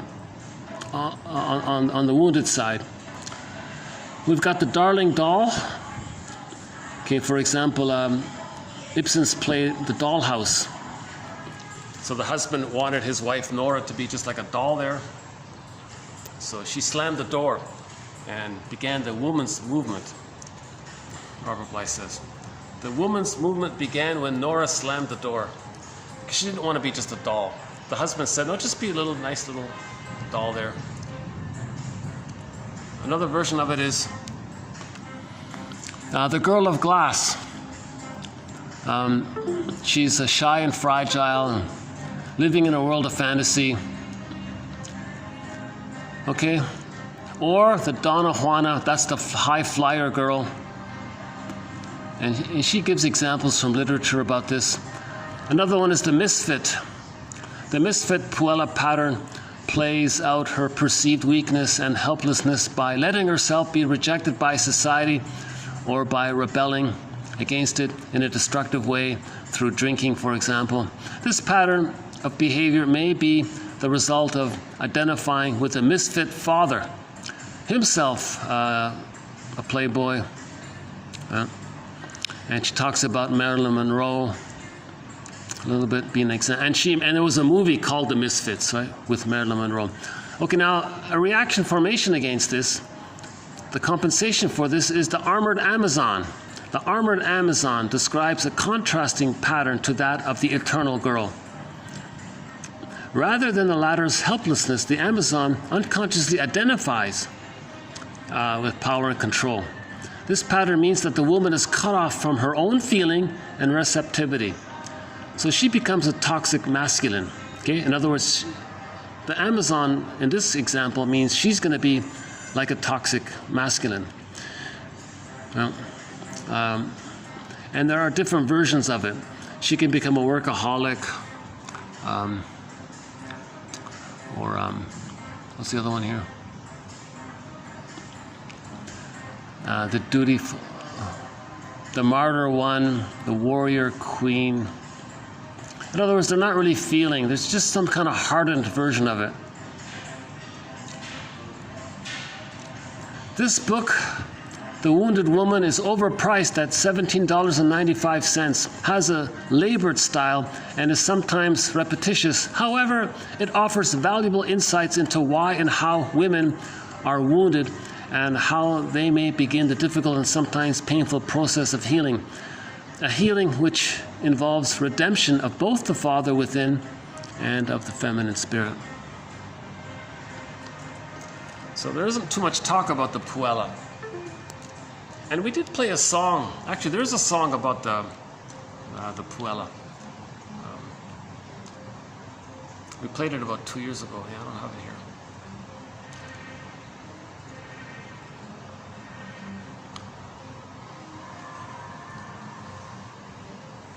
Because in order to resume, so therapy is about resuming development. But to resume development, they got to forgive the parents. But if they're too angry at what happened, and they don't know how to do it, they don't bother with growing up. So one way to not grow up is Peter Pan way, the Playboy way, or the hardened way, where you don't feel. I think that's what she's saying.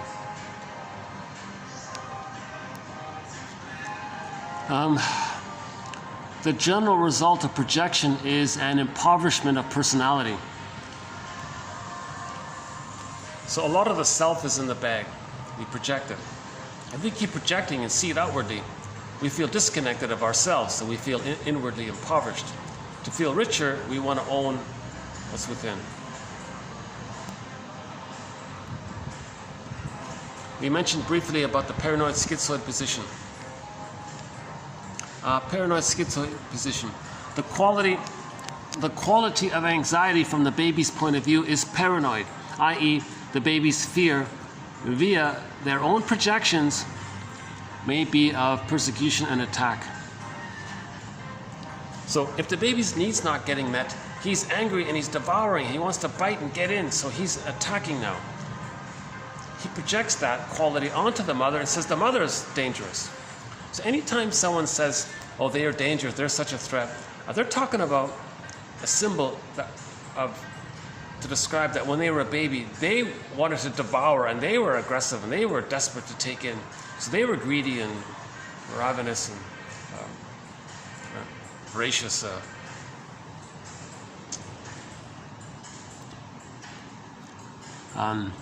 Aggressively vindictive even, envious, right?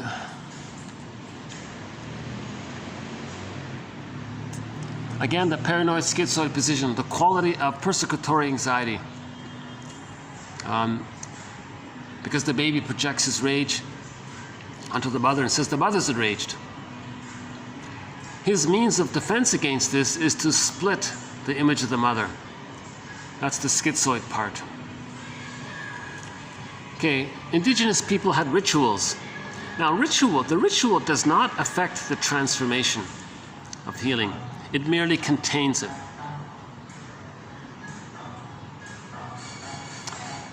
An altogether negative hero, the trickster, yet manages to achieve through his stupidity or trickery what others fail to achieve by concentrated effort. Both a mythical figure and an inner experience. So there's this mysterious inner experience going on of how the puppet master is trying to make us aware. That energy is the trickster energy. Now we may project that onto a character outwardly to describe this inner process. So the trickster character in a myth describes the inner process of something within us is trying to heal. That's something within us, that energy, that force that's getting us, that's trying to make us conscious to heal. Let's create a character called the trickster character. So in the stories, there'll be a story about a trickster character. That's a projection of what's within. So everybody has an inner trickster, kind of, put it that way. Bergler calls it the puppet master. He's trying to get us to distort the present, to create a theater thing so that we can know what happened in the nursery. So that's a trickster kind of thing to take place. It's not logical, of course,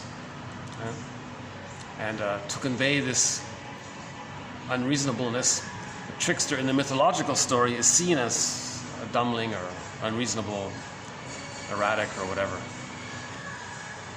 But healing does take place. So these stories with the trickster are appealing because it relates to our desire to heal. And there is a healing effort taking place within. So we're just seeing that in the mythological story of a trickster. So indigenous people have a lot of trickster stories because they were very big on keeping people psychologically healthy, spiritually healthy, morally healthy. Indigenous people were very focused on emotional health and psychological health. So they had a lot of these trickster stories to give validation and witnessing and support for this inner phenomena that's taking place within. Again, myths and fairy tales are metaphors for internal dynamics. The earth opens up, this core gets yanked down, a symbol for repression. The scary dude, okay, that's the devouring monster that pulls it down. The hell scene is a metaphor for the emotion of shame, the burning, biting feeling. Goddess and demon, image of the splitting mechanism. Okay, now we got the trickster one as well. Narcissist transfixed by his image in the pool of water. Unresolved symbiosis, still looking for the paradise. Okay, last one here. A joke is typically made up using cues and then deliberate miscues, and then there's a surprise at the end. So this is called, humor. One theory is called the benign violation of expectation theory of humor. The first part of the joke is a benign violation of your expectations. You know what things are, but there's a little confusion. So the first part of the joke, there's a question mark, a little confusion.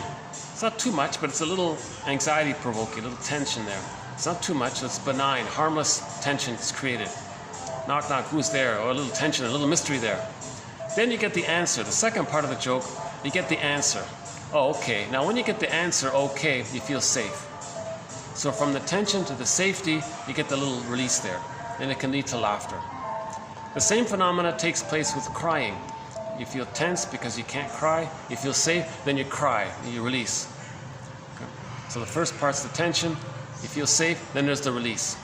Okay, so crying is for the grieving part, and the laughing is for the more, for the lighter stuff. You know, an insult to your narcissism, so you restore your narcissism. It's the milder stuff. And sometimes it's blurred. People laugh and cry at the same time. So so we'll end up with a joke here.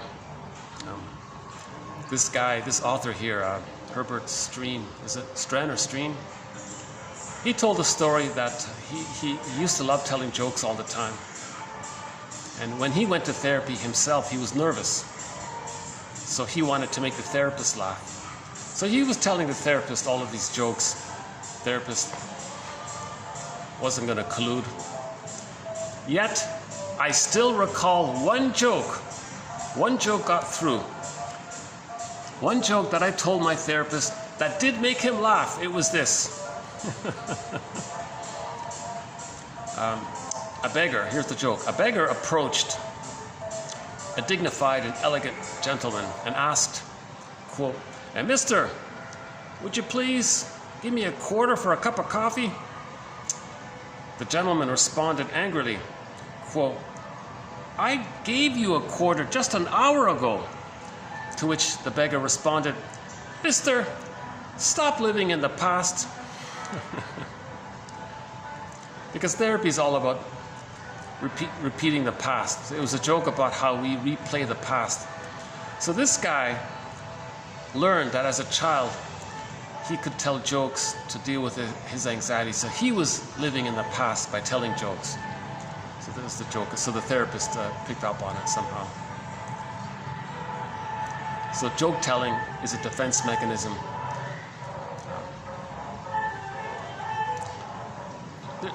Jokes can serve many functions. One of them is to, like the Peter Pan, just keep telling jokes, not take anything seriously.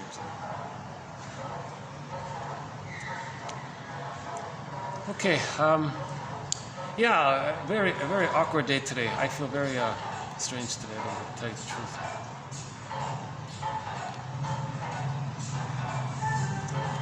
I don't feel very present today for some reason. I'm not feeling, I don't know if it's lack of, but the quotes are posted below. Although my delivery is very imperfect, I think the value's in the quotes. Judge the quotes by the quotes, not by my delivery. So we got some good quotes today, I think. Clients must be able to acknowledge their transferences, see how they create them, and why they need them. Why do they need them? They need them because they're still clinging to mother. They're still searching for mother's blissful. They're still searching for the positive maternal experience. They need their transference because they don't know how to live without their mother. They don't know how to live without any memory of mother's love. So they're still searching for mother's love. That's the transference. So they're replaying the disappointment with the mother with others in the present. That's the transference. That's why they're doing it. So whenever we transfer, that means we didn't get the positive maternal experience. If we get the positive maternal experience, we don't transfer. Transference is a manic defense. We're still living in the past, still trying to get our fusion needs, our symbiotic needs met. When the transference interpretations are given, the client may spontaneously recall his past pains and unmet needs. There's a good one. If someone can delicately, gently time it right, say it in a friendly way, that's what they mean by positive transfers. If the client likes the therapist, he'll accept the interpretation. If he's angry at the therapist should, even if the therapist gives a good interpretation, he'll probably reject it.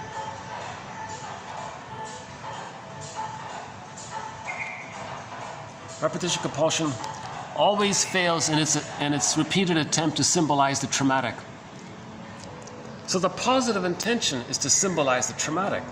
We're trying to process, metabolize, mentalize what happened. Not this song again. Oh boy. Okay, you're going to hear a song up on the speakers. It's kind of driving me a little crazy. Every time I come here, they play this. They haven't changed it once. It's the same looped 1 hour techno thumping thing.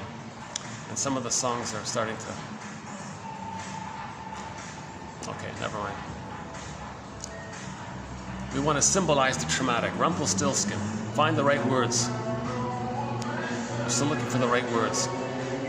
So, hence we have these theories, this jargon. We're trying to symbolize it. Symbols contain. Symbols help create the nest for the egg to appear. Psychoanalysis, looking for an egg in a basket that's missing. So words are like little nests. Then the egg, the potential, the feeling can come in. So we're trying to symbolize. Again, psychoanalysis, always looking for an egg in a basket that's missing. So we're looking for the basket. It can be these words. It can be this jargon. It can be these theories. These theories are an attempt to weave this basket as a symbolizing function. We put the words to it. Then our feelings can be accepted. If we have words for it, oh, you named your feelings. Oh, I can feel it now because I have a name for it. We feel immense relief when we find a name for something. In trauma, we lose that. The baby can't symbolize. He doesn't have an ego. Hence, we want to build the ego. So psychoanalysis is about building the ego, building this basket. We don't directly search for the eggs. They appear automatically on their own. Masterson makes a big point about this. Don't look for trauma memories. Just build the awareness, give the interpretations, build the basket, and feelings will just come up on their own. Projection. Ascribing to others what cannot be tolerated in the self. Too painful to tolerate it. They don't want to tolerate it. It's too embarrassing. It brings up too much anxiety. So you ascribe it to others. Oh, they have it. They are it.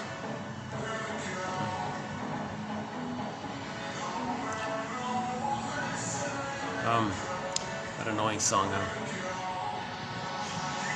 Actually, a very good song. There's a very good song on YouTube.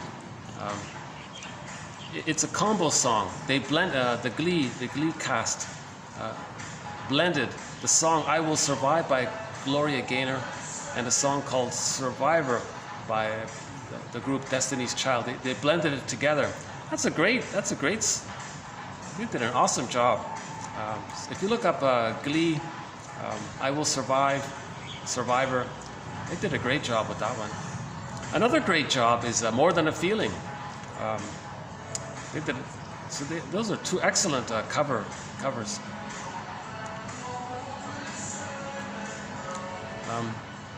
I wish I could deny my annoyance. I wish I could deny my annoyance at that song. Okay, denial. One version of denial is gaslighting. They're called negation. No, it's not. So some mothers gaslight their babies. Mother, I feel sad. No, you don't. I don't? Yes, I do. No, you don't. Oh, I don't. That's a trauma.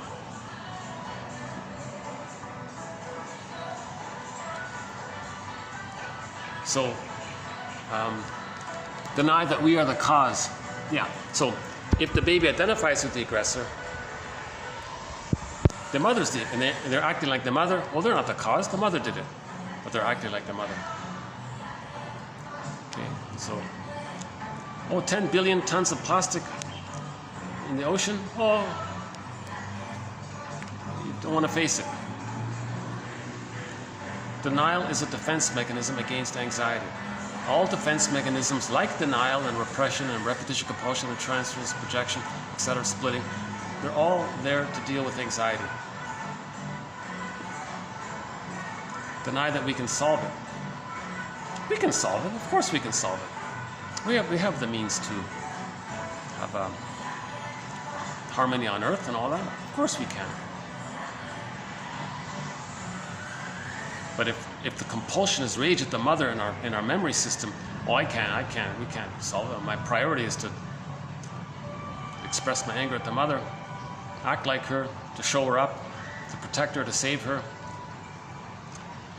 One theory, Bergler has a confusing theory about showing up the mother. If the baby identifies with the aggressor and he acts like the mother, in a way, he's mocking her because he's imitating her. He's not being himself. Look, world, look how ridiculous I am. I've become a character of my mother. I'm going to shame these innocent people to communicate how my mother shamed me. Aren't I ridiculous? My mother did this to me. I'm imitating her, so he's showing up the mother. So he's expressing his anger at the mother in a sort of sideways way. But Keeson clarifies it. It's not true.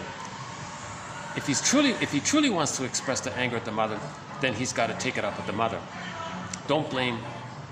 Don't be like the mother, and be loyal to her by expressing your anger at the mother on others to protect the mother.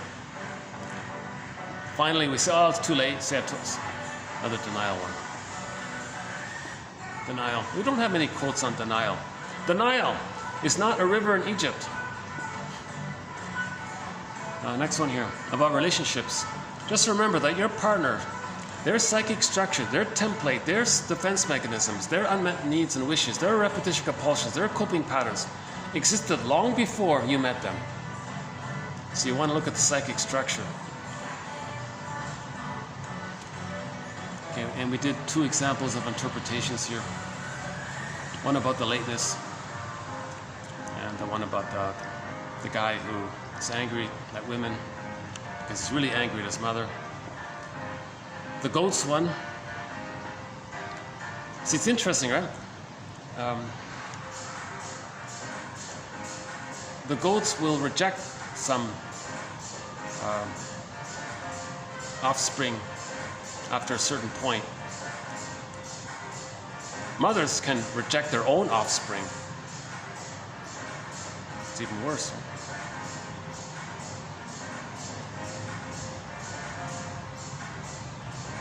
And Kennel is famous because of that book, that 1976 book. Hospitals all over the place changed their procedures, because delivering birth, inducing labor, 5 o'clock, let's hurry it up. The whole process was to meet the needs of the hospital, to make a profit or whatever. It's to meet the needs of the hospital. They didn't care about the mother, the baby, just make it efficient for the hospital. That all changed, they said, by Kennel. Now hospitals are more humane in their delivery. But still, if the babies are being removed, that's it, that'll do it, that's the trauma. Don't do it. Unless it's emergency, just hand the baby to the front, let the baby suckle and latch on. Preserve the continuity, preserve the line, give the baby an extended womb. If they don't get that extended paradise, they're gonna angrily search for it, knowing that they can't get it. They don't want to see it, they want to see goodness destroyed. While they're gobbling it in, they see it destroyed. See? It preserves their grandiosity.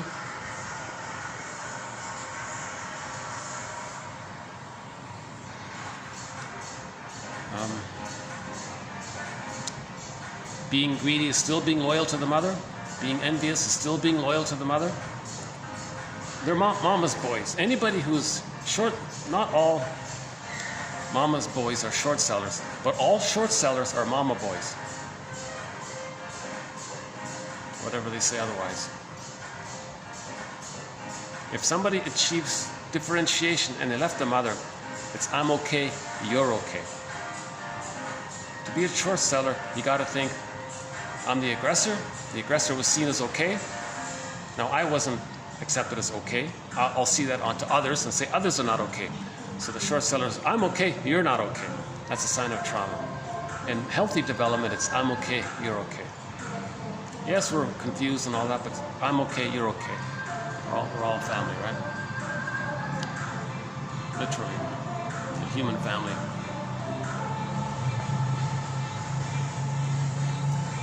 Meaning we're all distant cousins. 30 to 50 times removed, says Jane Elliott.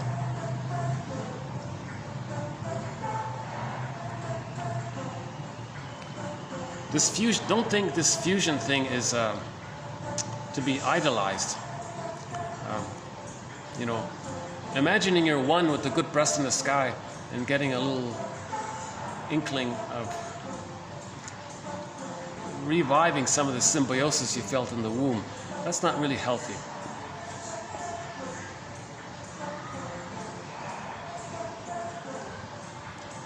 But know that the temptation to engage in that means you didn't get nursed properly. Then you forgive the parents and separate from them that way. NTR, one of our undeveloped threads, NTR. You expect things to get better and suddenly there's a step back. It's because the therapist and the client missed how deep it was, how deeply they believed it's their job, their sacred duty to save their parents. It's not the baby's job to save their parents. This idea comes from the baby's false belief that the breast was a part of him and he wants a good breast because he wants his paradise. It's a mistake. It's a mistaken belief. It's not the child's sacred duty to make their parents normal.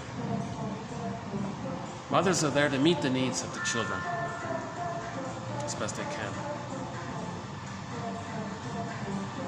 Now we're not talking about victims of the plunder system. We're talking about the aggressor side.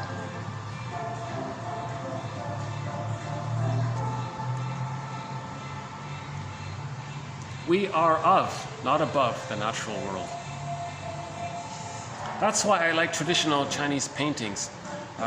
They show men in proportion to the earth. So you got this huge nature scene, this ravine, and the people are in a smaller size. That's a proper perspective. But many Western paintings say, no, we're above it all. So nature is seen as insignificant and the portrait is enlarged. So the natural relationship to the natural world is respect for the earth. Listen to the beginning of the song, Robbie Romero's song, Heartbeat. In the introduction there, he talks about that. Again with the grandiosity. One of the manic defenses, grandiosity. If the baby loses his true self, it becomes the shamed self, and he's seen onto others. What does he have left? All he has left is that false belief that he's a little god. That's called the grandiosity. It's called the glorified self, chasing this phantom glory image, the idealized self, the ego ideal. The ego ideal is the fantasized image that he's so perfect, that he's so good. That means he got a perfect breast because the breast is him.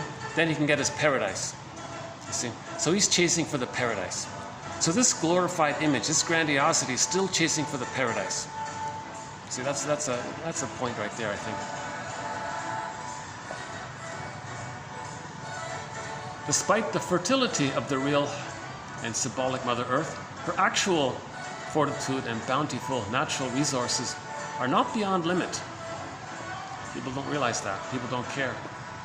People may consciously say, oh, I know the earth has limits, but emotionally, I'm going to relate to the earth otherwise. Emotionally, I'm going to relate to the earth that it can handle my unlimited waste, the placenta, and it can give me my unlimited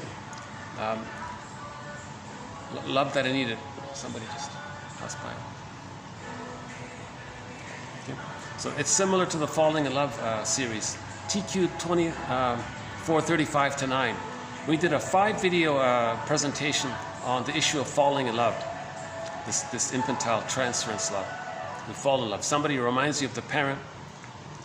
Cognitively, you know that your partner isn't your parent, but you're going to emotionally relate to them as if they were.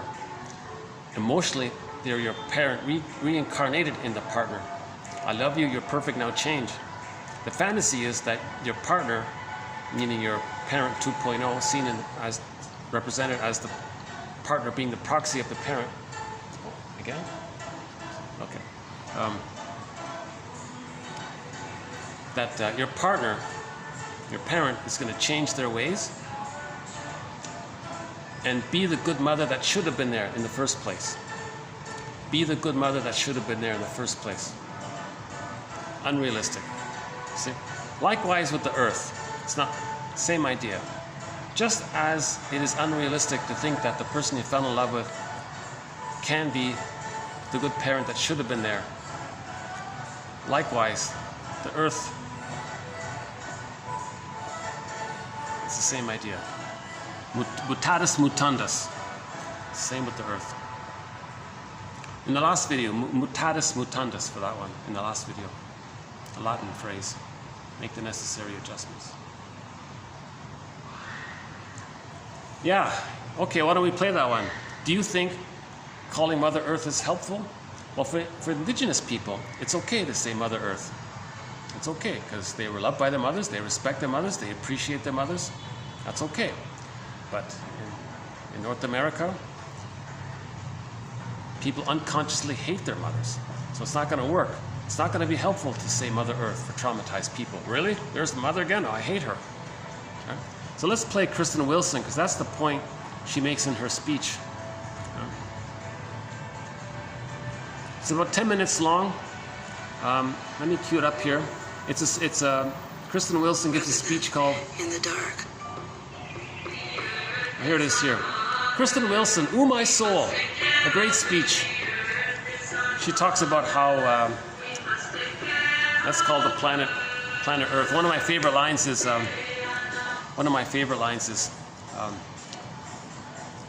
we have to feel. The solution is to feel. If you're not in your body, you're not making sense, literally. It is disembodied discourse that's causing these problems. And at the conclusion, you're going to hear, we need to feel. So let's talk about salvation. And I don't mean a peach smoothie and a massage. So she said, let's call the Earth Father Planet. It didn't work. What about elderly grandparent who loved you, needs you? Not going to work. Boyfriend, girlfriend? Not going to work. And she makes a reference to the earth breast. So there's the devouring quality. Give, give, take in, take in. When the need is broken, it turns into insatiable greed. Talk about an ounce of prevention worth a pound of cure. If we give babies the proper experience, the positive maternal experience in the first 4 to 5 months, the greed won't be there. Just meet the baby's needs, then we won't have greed anymore. We won't have envy. We won't have Iagos out there. We won't have the bully patterns, toxic masculinity and so on. We won't have these kinds of things. At worst, people might become obsessive or maybe a little bit narcissistic, but not too destructive. They'll be forced to grow. They won't regress if there's no role models. If there are no proxies for them to regress to, they won't regress. She says here, yeah, we're afraid of mortality. She'll make a mention of this in here.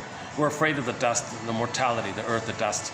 Okay, because the puer thinks that there's no time. They're going to live forever. The eternal youth. 18, the song, 18 forever. I'm going to be 18 forever. I'm never going to grow up. And they celebrate and they cheer and the fans and the audience. Oh, yeah, 18 forever. I'm never going to grow up. Why grow up? And all these cheering going on. That's the puer thing. They're so traumatized, they don't want to become an adult. They give up. No ritual container to hold the process from boy to man. No ritual container to hold the process. The ritual doesn't transform. The ritual just holds the process. They don't want to go through the process to grow up. And a couple of other points. It's a good speech. In each of the videos on greed, we played this speech here. So why don't we play it here as well? Hey ya ya ho ya ya hey.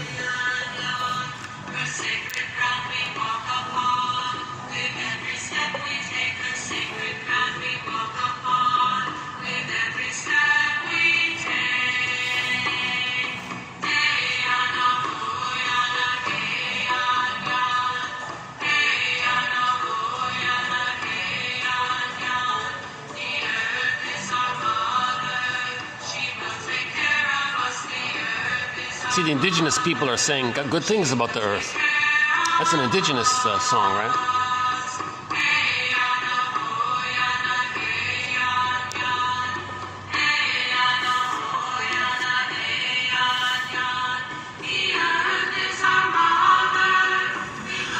Brothers and sisters, we are gathered here to discuss what must, if we shall succeed, be a spiritual revolution, an evolution from Homo sapiens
is intelligent, reasonable, then please, God, make me a moron. This is a spiritual revolution about finding our ways back to the land, finding ways to be fed, spiritually fed. And it is not easy. I know. I myself have strategized on ways to make my plans fit their mythology. I have walked through the shadow of political expedience. Once I had a campaign I thought I'd do this whole campaign about changing the environmental reference to this earth, from Mother Earth to Father Planet. Yeah. You see how I read all those, those bumper stickers that were out, those with the green earth globes that said, "Love your mother." And I despaired. I knew there was no hope. And I'm not even referring to the irony of having pro-planet language on the back of a car. Hallelujah. I am referring to the slogan, "Love your mother." It won't work. What? America hates its mothers. I thought of Mother's Day and the men who give the mother of their children sentimental harlequin cards, then beat, rape, and silence them the other 364 days. No, I thought. No wonder we have an environmental crisis if we treat the earth the way we treat our mothers. We think mothers are made to be exploited. They are supposed to give and ask nothing in return. They are supposed to have infinite resources. All good mothers are willing to be drained, damned, and depleted for their children. Mothers live for their babies' feeding schedule, and there is always a little milk left for Exxon, Texaco, International Paper, and the U.S. military. I thought that if nature was perceived as male, then maybe everything would be different. Think about it. It might not be nice to fool Mother Nature, but if you mess with Father Planet, he'll beat the shit out of you. Hail, hurricane, and all. Yeah, and then maybe environmentalists would get the respect they deserve. No longer mamas, boys, and girls. Maybe they would be treated like real men and the real women who love real men. A name changed to Father Planet is not enough. Fathers and mothers, we both need to be saved if this planet is going to survive. The environmental crisis points to a total ideological and spiritual crisis. Including the earth and the economic equation is not enough. We are destroying the earth for reasons that are bigger than economics. You see, we are afraid of death. We are afraid of this earth, this nature that will bring us back to dust. We are afraid of the dust and the dirt that will claim us, or the waters that we came from, and thus afraid of women's bodies, the bridges by which we walk this earth. An intellectual atheist, performance artist in spiritual crisis wrote this sermon. Because this revolution is about a religion in one of its original meanings, re-linking, reconnecting. The lives of women raped and murdered daily are fought in this struggle. The lives of indigenous peoples are fought in this struggle. The men and women lost in the empty addiction of power, these infantile gods, will grow into their souls if we win. We must win. If the pioneers had a manifest destiny to colonize, control, and consume, then the pioneers should have have a man up best destiny to decolonize, create, and commune.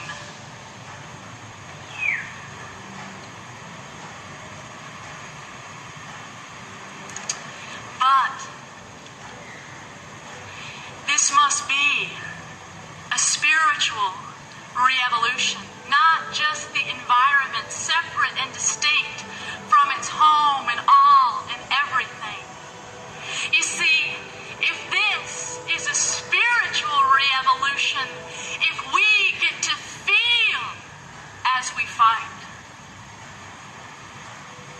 if we just get to feel as we fight, then we have already won. Amen. A women, a planet, our soul.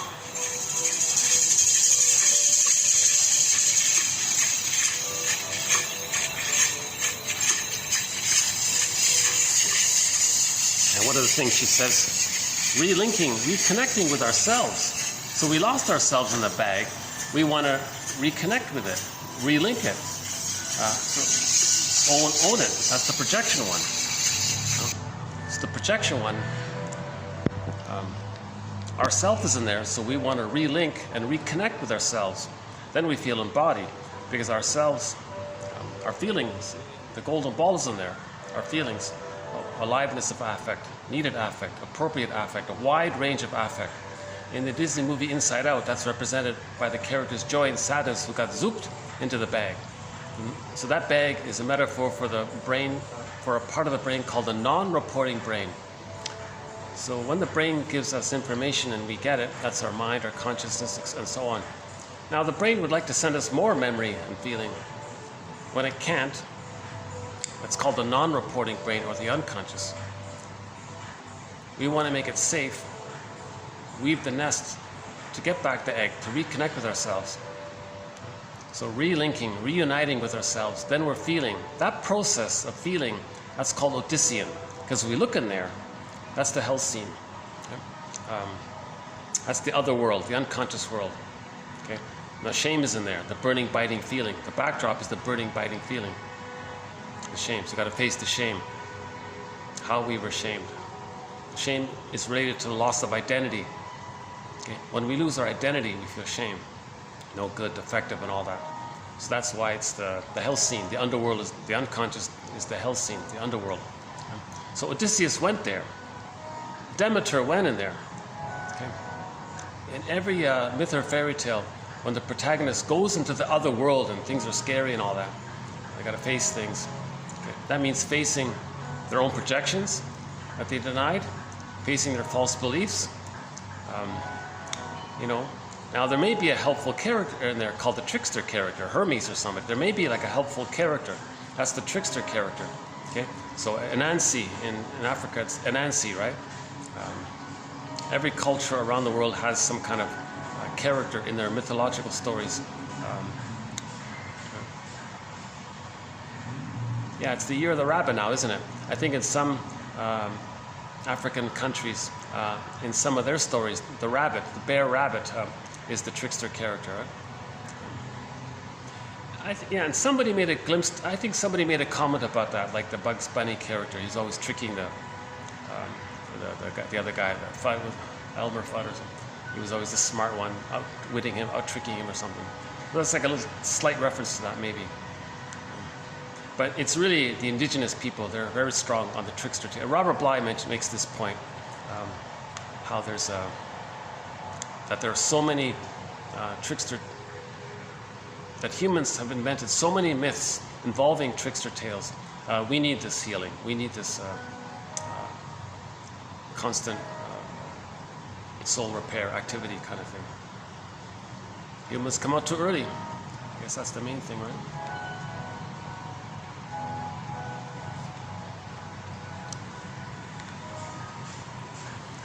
Yeah. What else she said? Yeah, so if we can feel as we do this, once we start feeling, we're on the journey. We're Odyssean. If we're not feeling, it's the Oedipal thing. So Somebody said there are two types of families. The Oedipal family, meaning the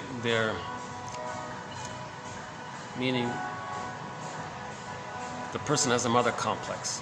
If he's a boy, grows up, has the Laius complex. The mother who caused this has the Jocasta complex. The daughter has the Electra complex. This is all called the Oedipal family, filled with rage, envy, spite, vindictiveness, schadenfreude, fiery victory, aggressive vindictiveness. Love and gratitude haven't entered the psychological picture. A lot of conflict, a lot of ups, a lot of very dramatic ups and downs, these kinds of things. That's the Oedipus family. Again, that phrase, don't be confused by pop culture.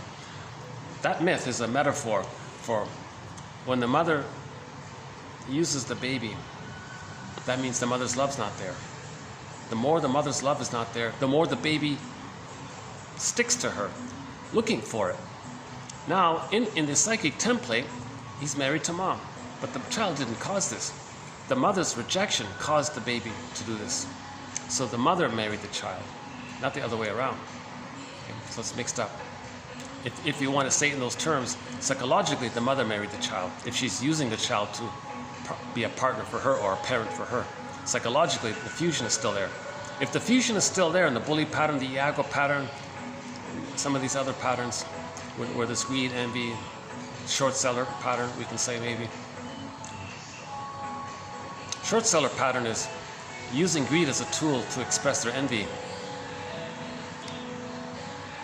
and then cloaking it over by looking good about it to preserve their grandiosity and tricking people to admire them. Because when something's so scary, people identify with the aggressor. So they make themselves so scary, I guess.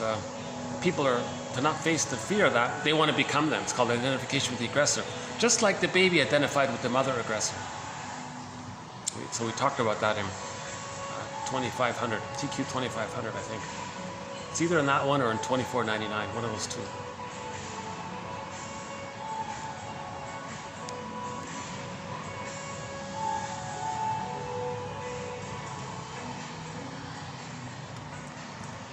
Yeah, so Odyssean. Yeah, so the Odyssey, Odysseus went into the underworld.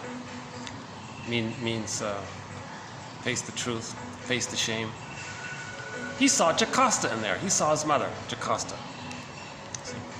Now the image of how he betrays his feelings, that's Agamemnon. That's a metaphor for how we betray our feelings, Agamemnon. Odysseus saw Sisyphus down in the underworld. When Odysseus looked into Sisyphus's face, it's like a tongue twister, huh? When Odysseus looked into Sisyphus's face, he saw that it was his face. Can you say that 3 times quickly? That means he recognized that his repetition compulsion is in relation to Jocasta and how he betrays himself, because the mother betrayed him as the Agamemnon. So he betrays himself because he's greedy in the outer world, okay, the grandiosity, the greed and envy. Now finally, something came up. So Poseidon was like the trickster. All of the energy in there, the id, sometimes it's called Poseidon. And the ocean. And in the Armand Assante, in the TV series, The Odyssey starring Armand Assante, the unconscious was personified as the ocean. And they made a wave speak to Odysseus using special effects. And the wave said, look, you, which is him, you ignored me. Odysseus is saying, who are you? Well, I am your unconscious. And I don't like how you've ignored me. You're gonna suffer now. You're gonna feel. It doesn't mean punishment suffer. He means you're gonna feel now. So you can see him confused. But so finally he got. Finally he went on the journey to on the advice of Poseidon. His unconscious. His unconscious was rumbling. The trickster in there got him to feel something. He felt some rumbling within him, his body somehow. So the Poseidon is rumbling inside him, I guess, something like that. The sense that there's something off here, right? So he's researching. What kind of childhood did I have? How come I feel unreal? Where's my embodiment? Again, if you're not in your body, you're not making sense. The speech here today, right? So he's looking for Ithaca, his embodiment. So he went on this journey to find his embodiment. Now, he was reminded of the temptations to not bother. One temptation was Calypso. She said, just engage in kind of like infantile things, like just, be like a child, basically. He said no, he left. Circe said, just engage in fantasy or something. Lotus Land, just space out, disassociate or something.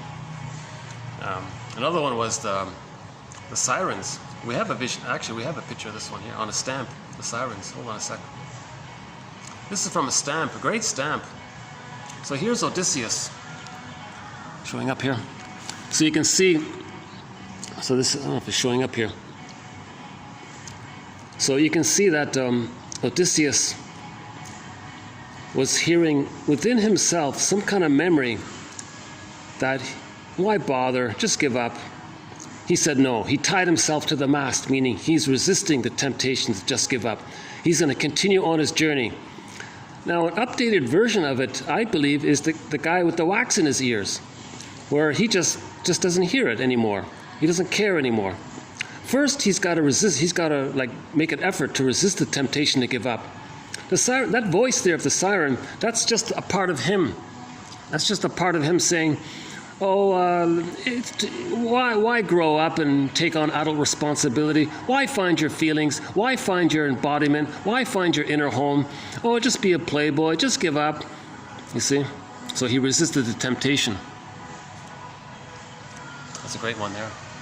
Odysseus and the Sirens. That stamp, yeah, that'd be worth something, isn't it? That's a real stamp, isn't it? Let's see. Hold on. No, I can't really see it. Called Fantasies of the Sea.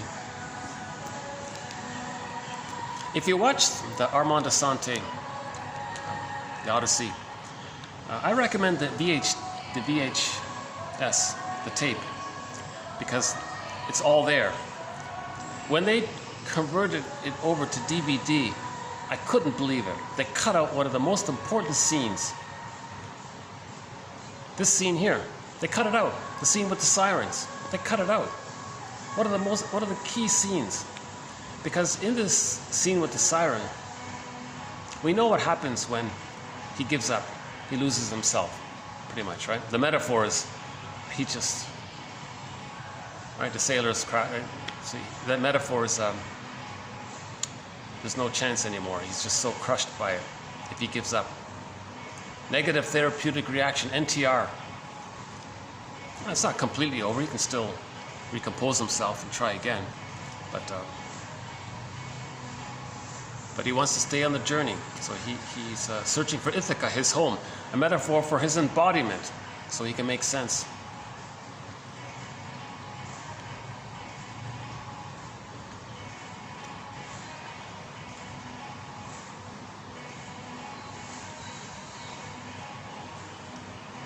Speaking of jokes, that's not a good one. Okay, never mind. I have one cartoon here, but it's kind of lame. Let's get that one.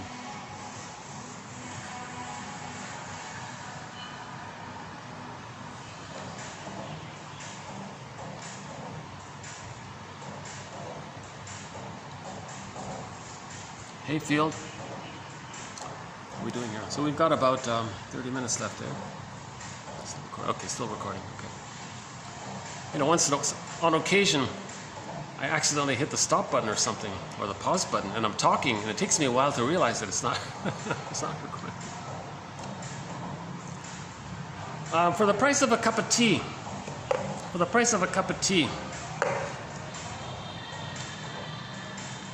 one can obtain for their very own a copy of 1001 Windmills of the Mind, an encyclopedia. I believe, in effect, an encyclopedia of how to weave this basket, how to build the ego, from the psychoanalytic mindset. Looking at how we replay the past and the present, called transference. We do this because when there's trauma, we repeat. Repetition compulsion being synonymous with trauma. with the trauma, we create these false beliefs that it's our job to still save the mother, a sacred duty to save the mother, protect the mother, heal her. So we sabotage the success, because to be successful means you know yourself, means you left the mother. Yeah, the website, www.buymeacoffee.com/psychoanalysis, and the link is posted below. That's a great deal. That's a great deal. Oh my God. It's a one-of-a-kind collection, really. Now, there is another collection of quotes from the psychoanalytic perspective. It was done by Gregory Bauer in his book called Wit and Wisdom in Psychodynamic Psychotherapy. But 1001 Windmills of the Mind is vastly, it's like an encyclopedia. Put it this way, Bauer's book is like a sample of 1001 Windmills of the Mind. I think 1001 Windmills of the Mind is the real deal. I think Bauer's book, in my opinion, it's more like a teaser. A lot of rich material. We got quotes. Wow, you know, we got a fun thread on. So it's the humor one. We'll develop that thread on humor. One on art, one on crime, greed, envy. All of the defense mechanisms, like denial and projection, projective identification, which we haven't talked about today. Rationalization, another major one. Relationships. Maybe I can just do a little, maybe I can do like a little walk thing here. Hold on a sec. You know what, give me a second here. Let me put this down for a second. Okay.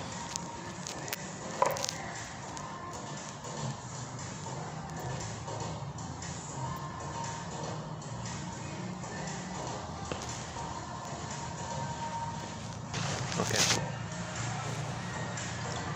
Maybe we can just do a little bit of a walk thing here. Oh, I love it. I love Sunday afternoons here. Oh my God. This is a real treat. But this quiet here.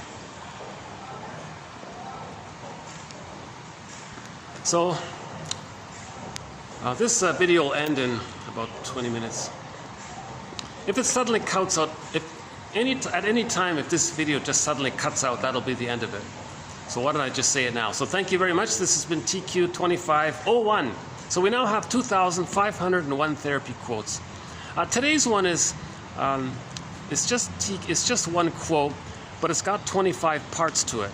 So I think each person can identify which part is the best, and for them that'll be the TQ2501. We didn't really have any very strong quotes today, but they're all pretty good anyways. So I decided, okay, I'll just do it sort of in this way. But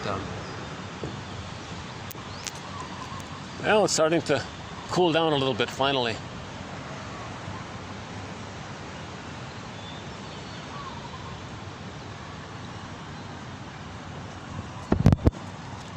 Friendly atmosphere here. The friendly, the staff here, the vibe. It's pretty good. It's good here. I like it here. Yeah, I can see why this place is very popular. Let's do the bamboo walk here. Got some bamboo.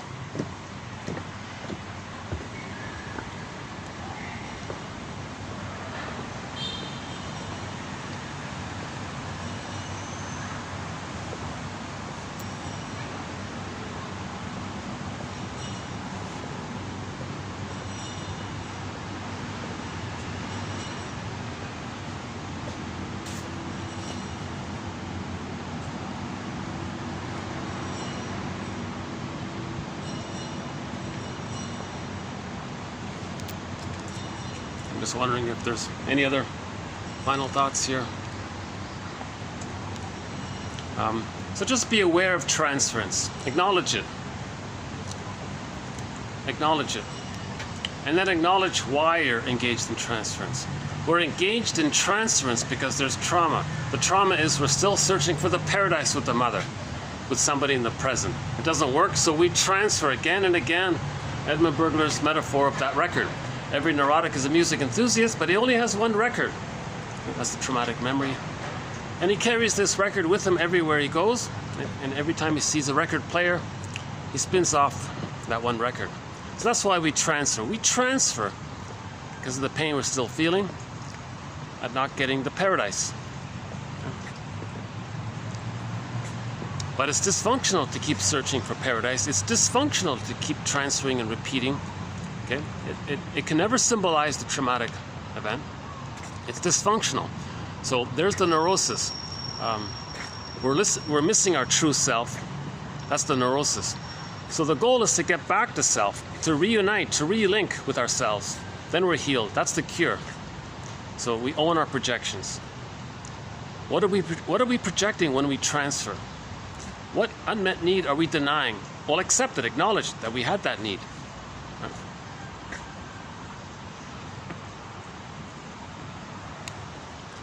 You see? It's just an odd, peaceful feeling today here. Either there's so much... Okay, never mind. What else was today?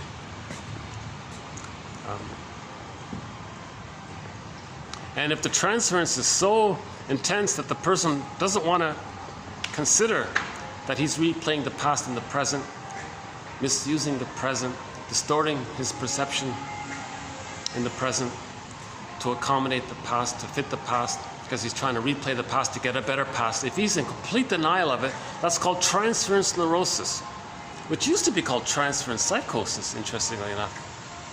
But, so the goal then is to provide some empathy. Okay, so you really had a need back then. We'll talk about it. Damn right I had the need back then. The story I heard when I was born, they removed me and put me into another room. I didn't see my mother for like 2 weeks or something, some crazy thing. Okay, that'd be painful. Yeah, I can feel the pain already around that.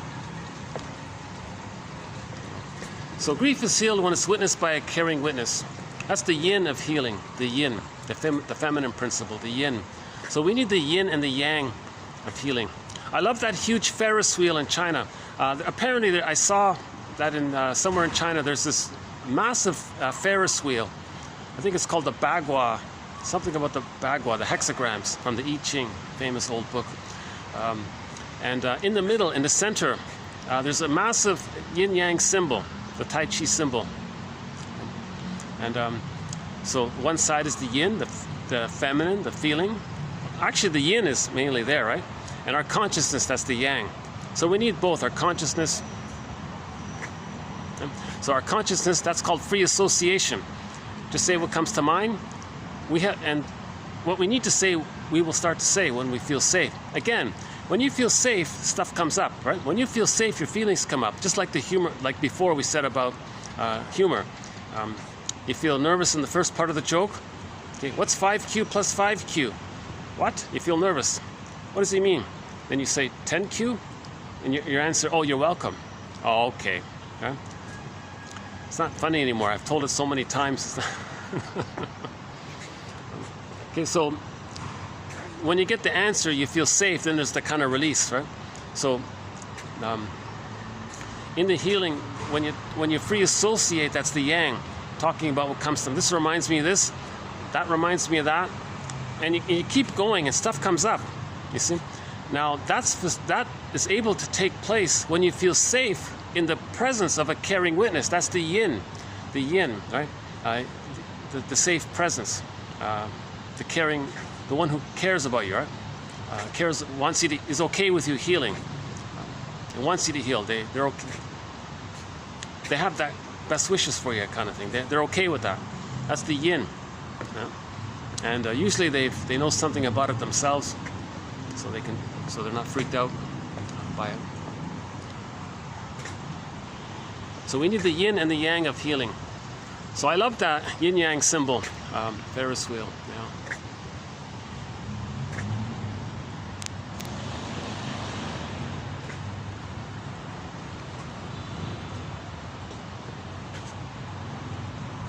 Well, speaking of China, we have a quote about projection. Yeah, we have a very good quote from Confucius. He said about projection. He was talking about projection. He said, quote, "When I'm in a party of 3, I always have 2 teachers. To the one I admire, I try to learn from him and study and be a student and emulate him. To the one I don't like, to the one I identify the traits that I don't like that I see in him in myself. Is that right? Did I say it right? When I'm in a party of 3, I always have 2 teachers. To the one I admire, I try to emulate. To the one that I see traits in that I don't like, I search for those traits in myself. That's it. I search for those traits in myself. So he was already talking about the way to build self-esteem. Okay? Projection. Something's in there, we project it. He's this, we'll say I'm that. Okay, then you get self-esteem, you get it back. That kind of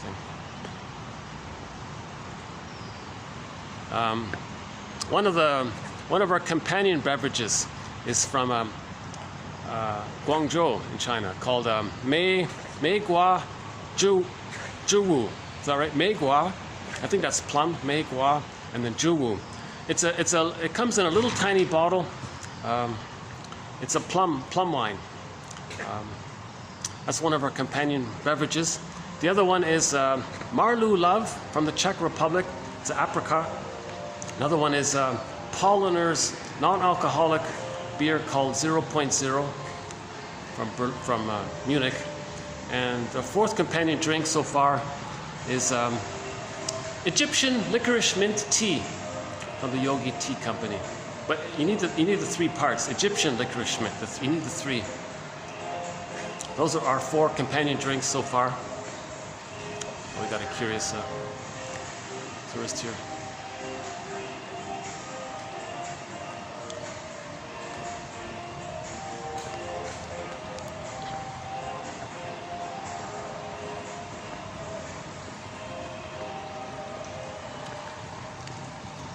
Yeah, and I've asked people, do you hear me when I'm talking? They say, no, they don't hear me. This is perfect.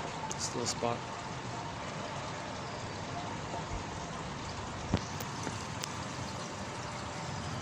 See, these are restaurants. See, these are banquet halls. Those are meeting rooms. Yeah, so we're okay. Cool.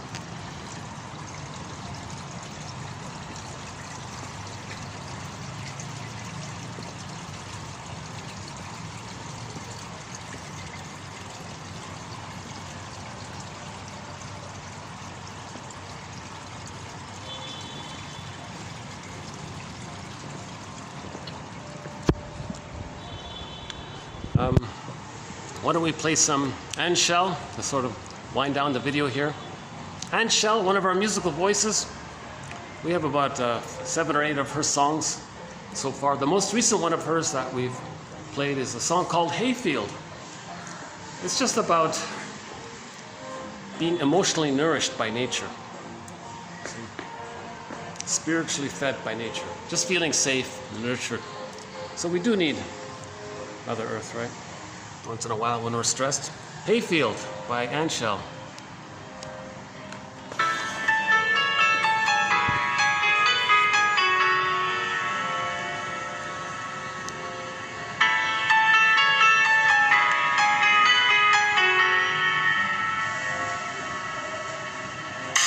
Waves of sorrows are crashing down on me. They pull me deep down to the ground. Dust and fog constrain my saddened mind. Oh, how I'm stuck when my spirit and mind are bound. Bring me to my hayfield, to the place where I belong. Years have passed, tears were lost, all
just on a personal note, the quotes we did on climate change, the 24.99 on the greed, on the plunder, and then the follow-up, the 2500 on the, and then today's we added a few more. I feel more appreciation myself. So I'm thinking, if someone were to just read the quotes, just read the quotes. I have no idea if my delivery, how my delivery is, if it helps or if it's too distracting. But I believe if one were to at least read the quotes in 24.99, 2500, and the ones here on climate change, I think, and you consider these theories, that when the baby's nursing, he doesn't get his needs met, it turns into greed, he wants to devour it in. Okay? Now, timeless, now he's gobbling in the earth. Okay? Now he's enraged, there's the envy. So the gobbling that's the destroying, that's part of the need to gobble in. But underneath the greed is the envy, because they don't want to see goodness, because goodness means you're accepting something. But the last time you tried to accept what you needed, you never got, it was just so painful, so a person doesn't want to go there. So they want to eliminate the source of envious feelings. So there's the whole destructive element. It's pushing the greed. Greed is being pushed by the envy. It's like a compulsion. And that's the attachment to the mother. That's the attachment to the mother. In other words, another good quote is, the baby can't tell the difference between the breast and his experience at the breast. If his experience at the breast is greed and envy, okay, then to stay connected to the mother, he has to be greedy and envious. So he becomes a short seller. Okay?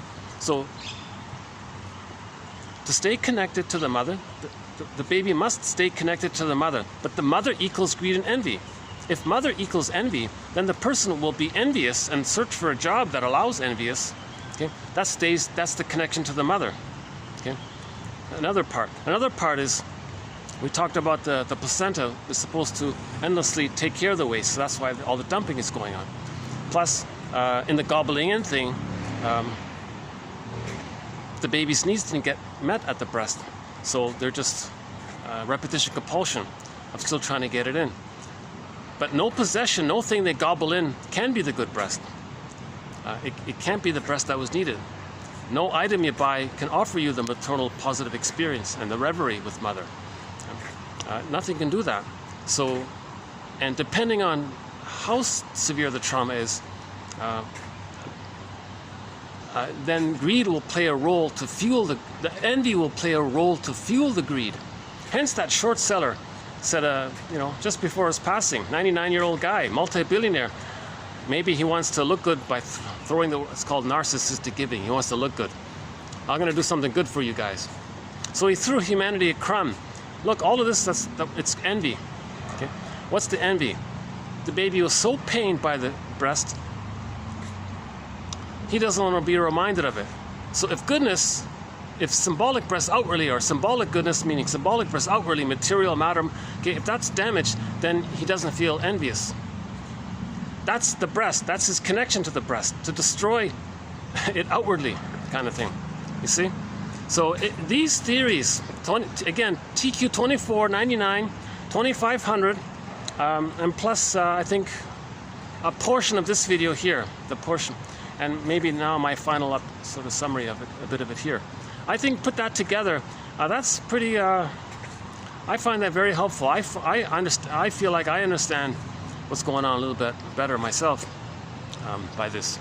So the goal is, like Kristen Wilson says, we want to be sustainable.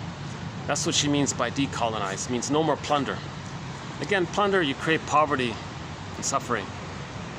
The fuel is to not see goodness, and it encourages the greed, because creating poverty fuels the greed, and that's fueled by the envy. And the envy is the driver of the greed, but to do the greed, you need the poverty. So that's called the plunder. So, right? So just have normal, what did she say? Cooperate and commune. Cooperate and commune. Cooperate and commune. So just recognize we're all one family. We all live under the same sun because we're one. We all live under the same sun for us to live as one. For us to live as one. You know, and that's co-op and the cooperate and the commune. Yeah. So we're just connecting and cooperating. I'm okay. You're okay. But to get there, each person has to own their shadow work. They gotta listen to the trickster within. The trickster within is trying to get us to feel and heal. You know. So repair the man, repair the world. So we did that. Do we have time for it? Just very okay. We got about 5 minutes left here. So, in conclusion, just a short little anecdote, but it's pretty good. It's about a 7-year-old boy wanting to get his father's attention, but he was very busy doing some urgent matter with his work.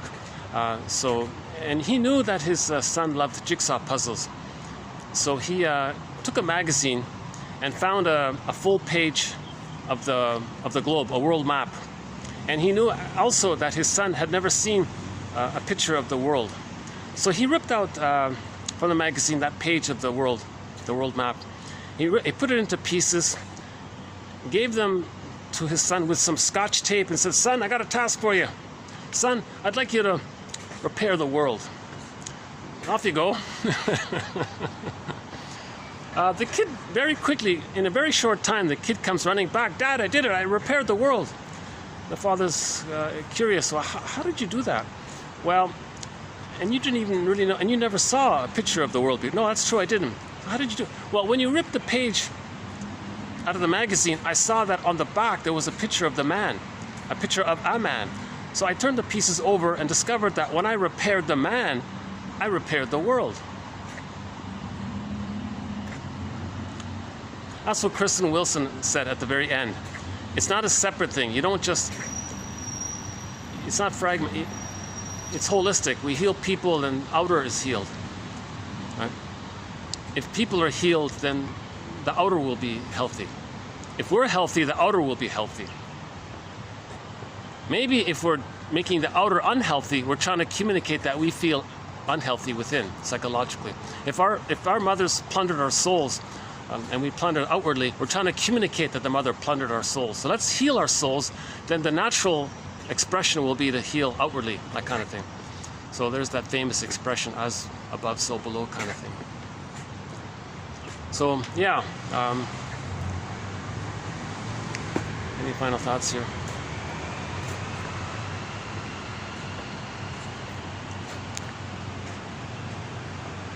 Again, $24.99, $2,500.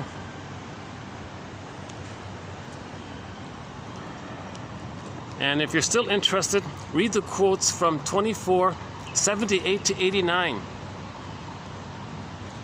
Okay? Those are all on greed. The whole topic is on greed. Now, the manic defenses in general, 76 to 77. Okay?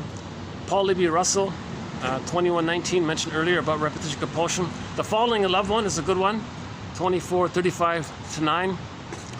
How to Make an I Statement, 23:60. That's a good one by Susan Campbell. Oh, got the staff coming out. Okay, good timing here. Or let's do another bamboo run. Okay, I'll just let this video run out on its own here. Okay, let's go this way here. See, I never try to get in anybody's way here. But I buy their ridiculously overpriced coffee in the lobby there.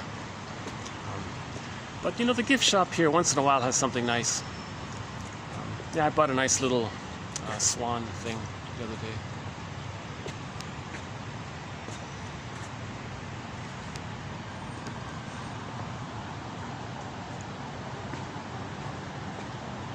Take me back to the hayfield. I wonder if in the future I'll say to myself, well, take me back to that nice little pool spot. Because it's been relaxing here. I've liked it here. But everybody has maybe everybody has some kind of place in nature that recharges them. Hard to find. Very hard to find.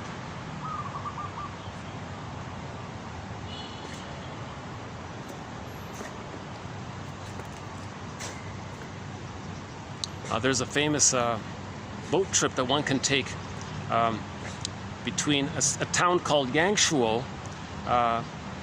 leading on the way toward Guilin in China. So I think one arrives in Guilin, and then I guess they take a bus to Yangshuo, and then from Yangshuo you take this little boat, like a paddle, like a bamboo, like the guy with the bamboo or something. It's very serene, unforgettable. It's a beautiful memory. Yeah. It's about I guess an hour and a half, maybe from the main city is Guilin. I think it's about an hour and a half. Is that right? Bus ride or something, or a car ride to the Yangshuo, and then from that tourist town of Yangshuo, Yangshuo, I believe, and then from that little town, you get in one of these little boats and you go up the river. You see these. It's very peaceful. It's a classic. It's a classic mood. It's very serene.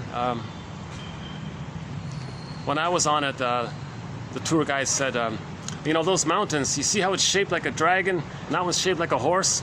And you kind of, oh yeah, I get it, fine. But it's nice. Yeah, I remember that one, yeah. I would take that trip again anytime, yeah. It's a little bit similar to the Grand Canyon, I think. That feeling you get. It's a different kind of feeling, but it has that same kind of emotional impact, I guess.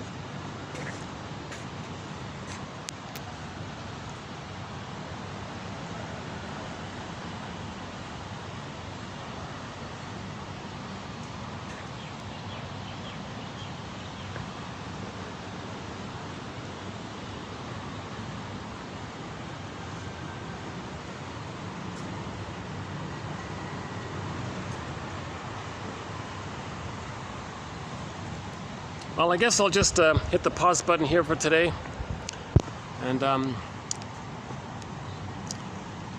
we'll continue adding quotes to our various threads on transference and denial and repetition compulsion.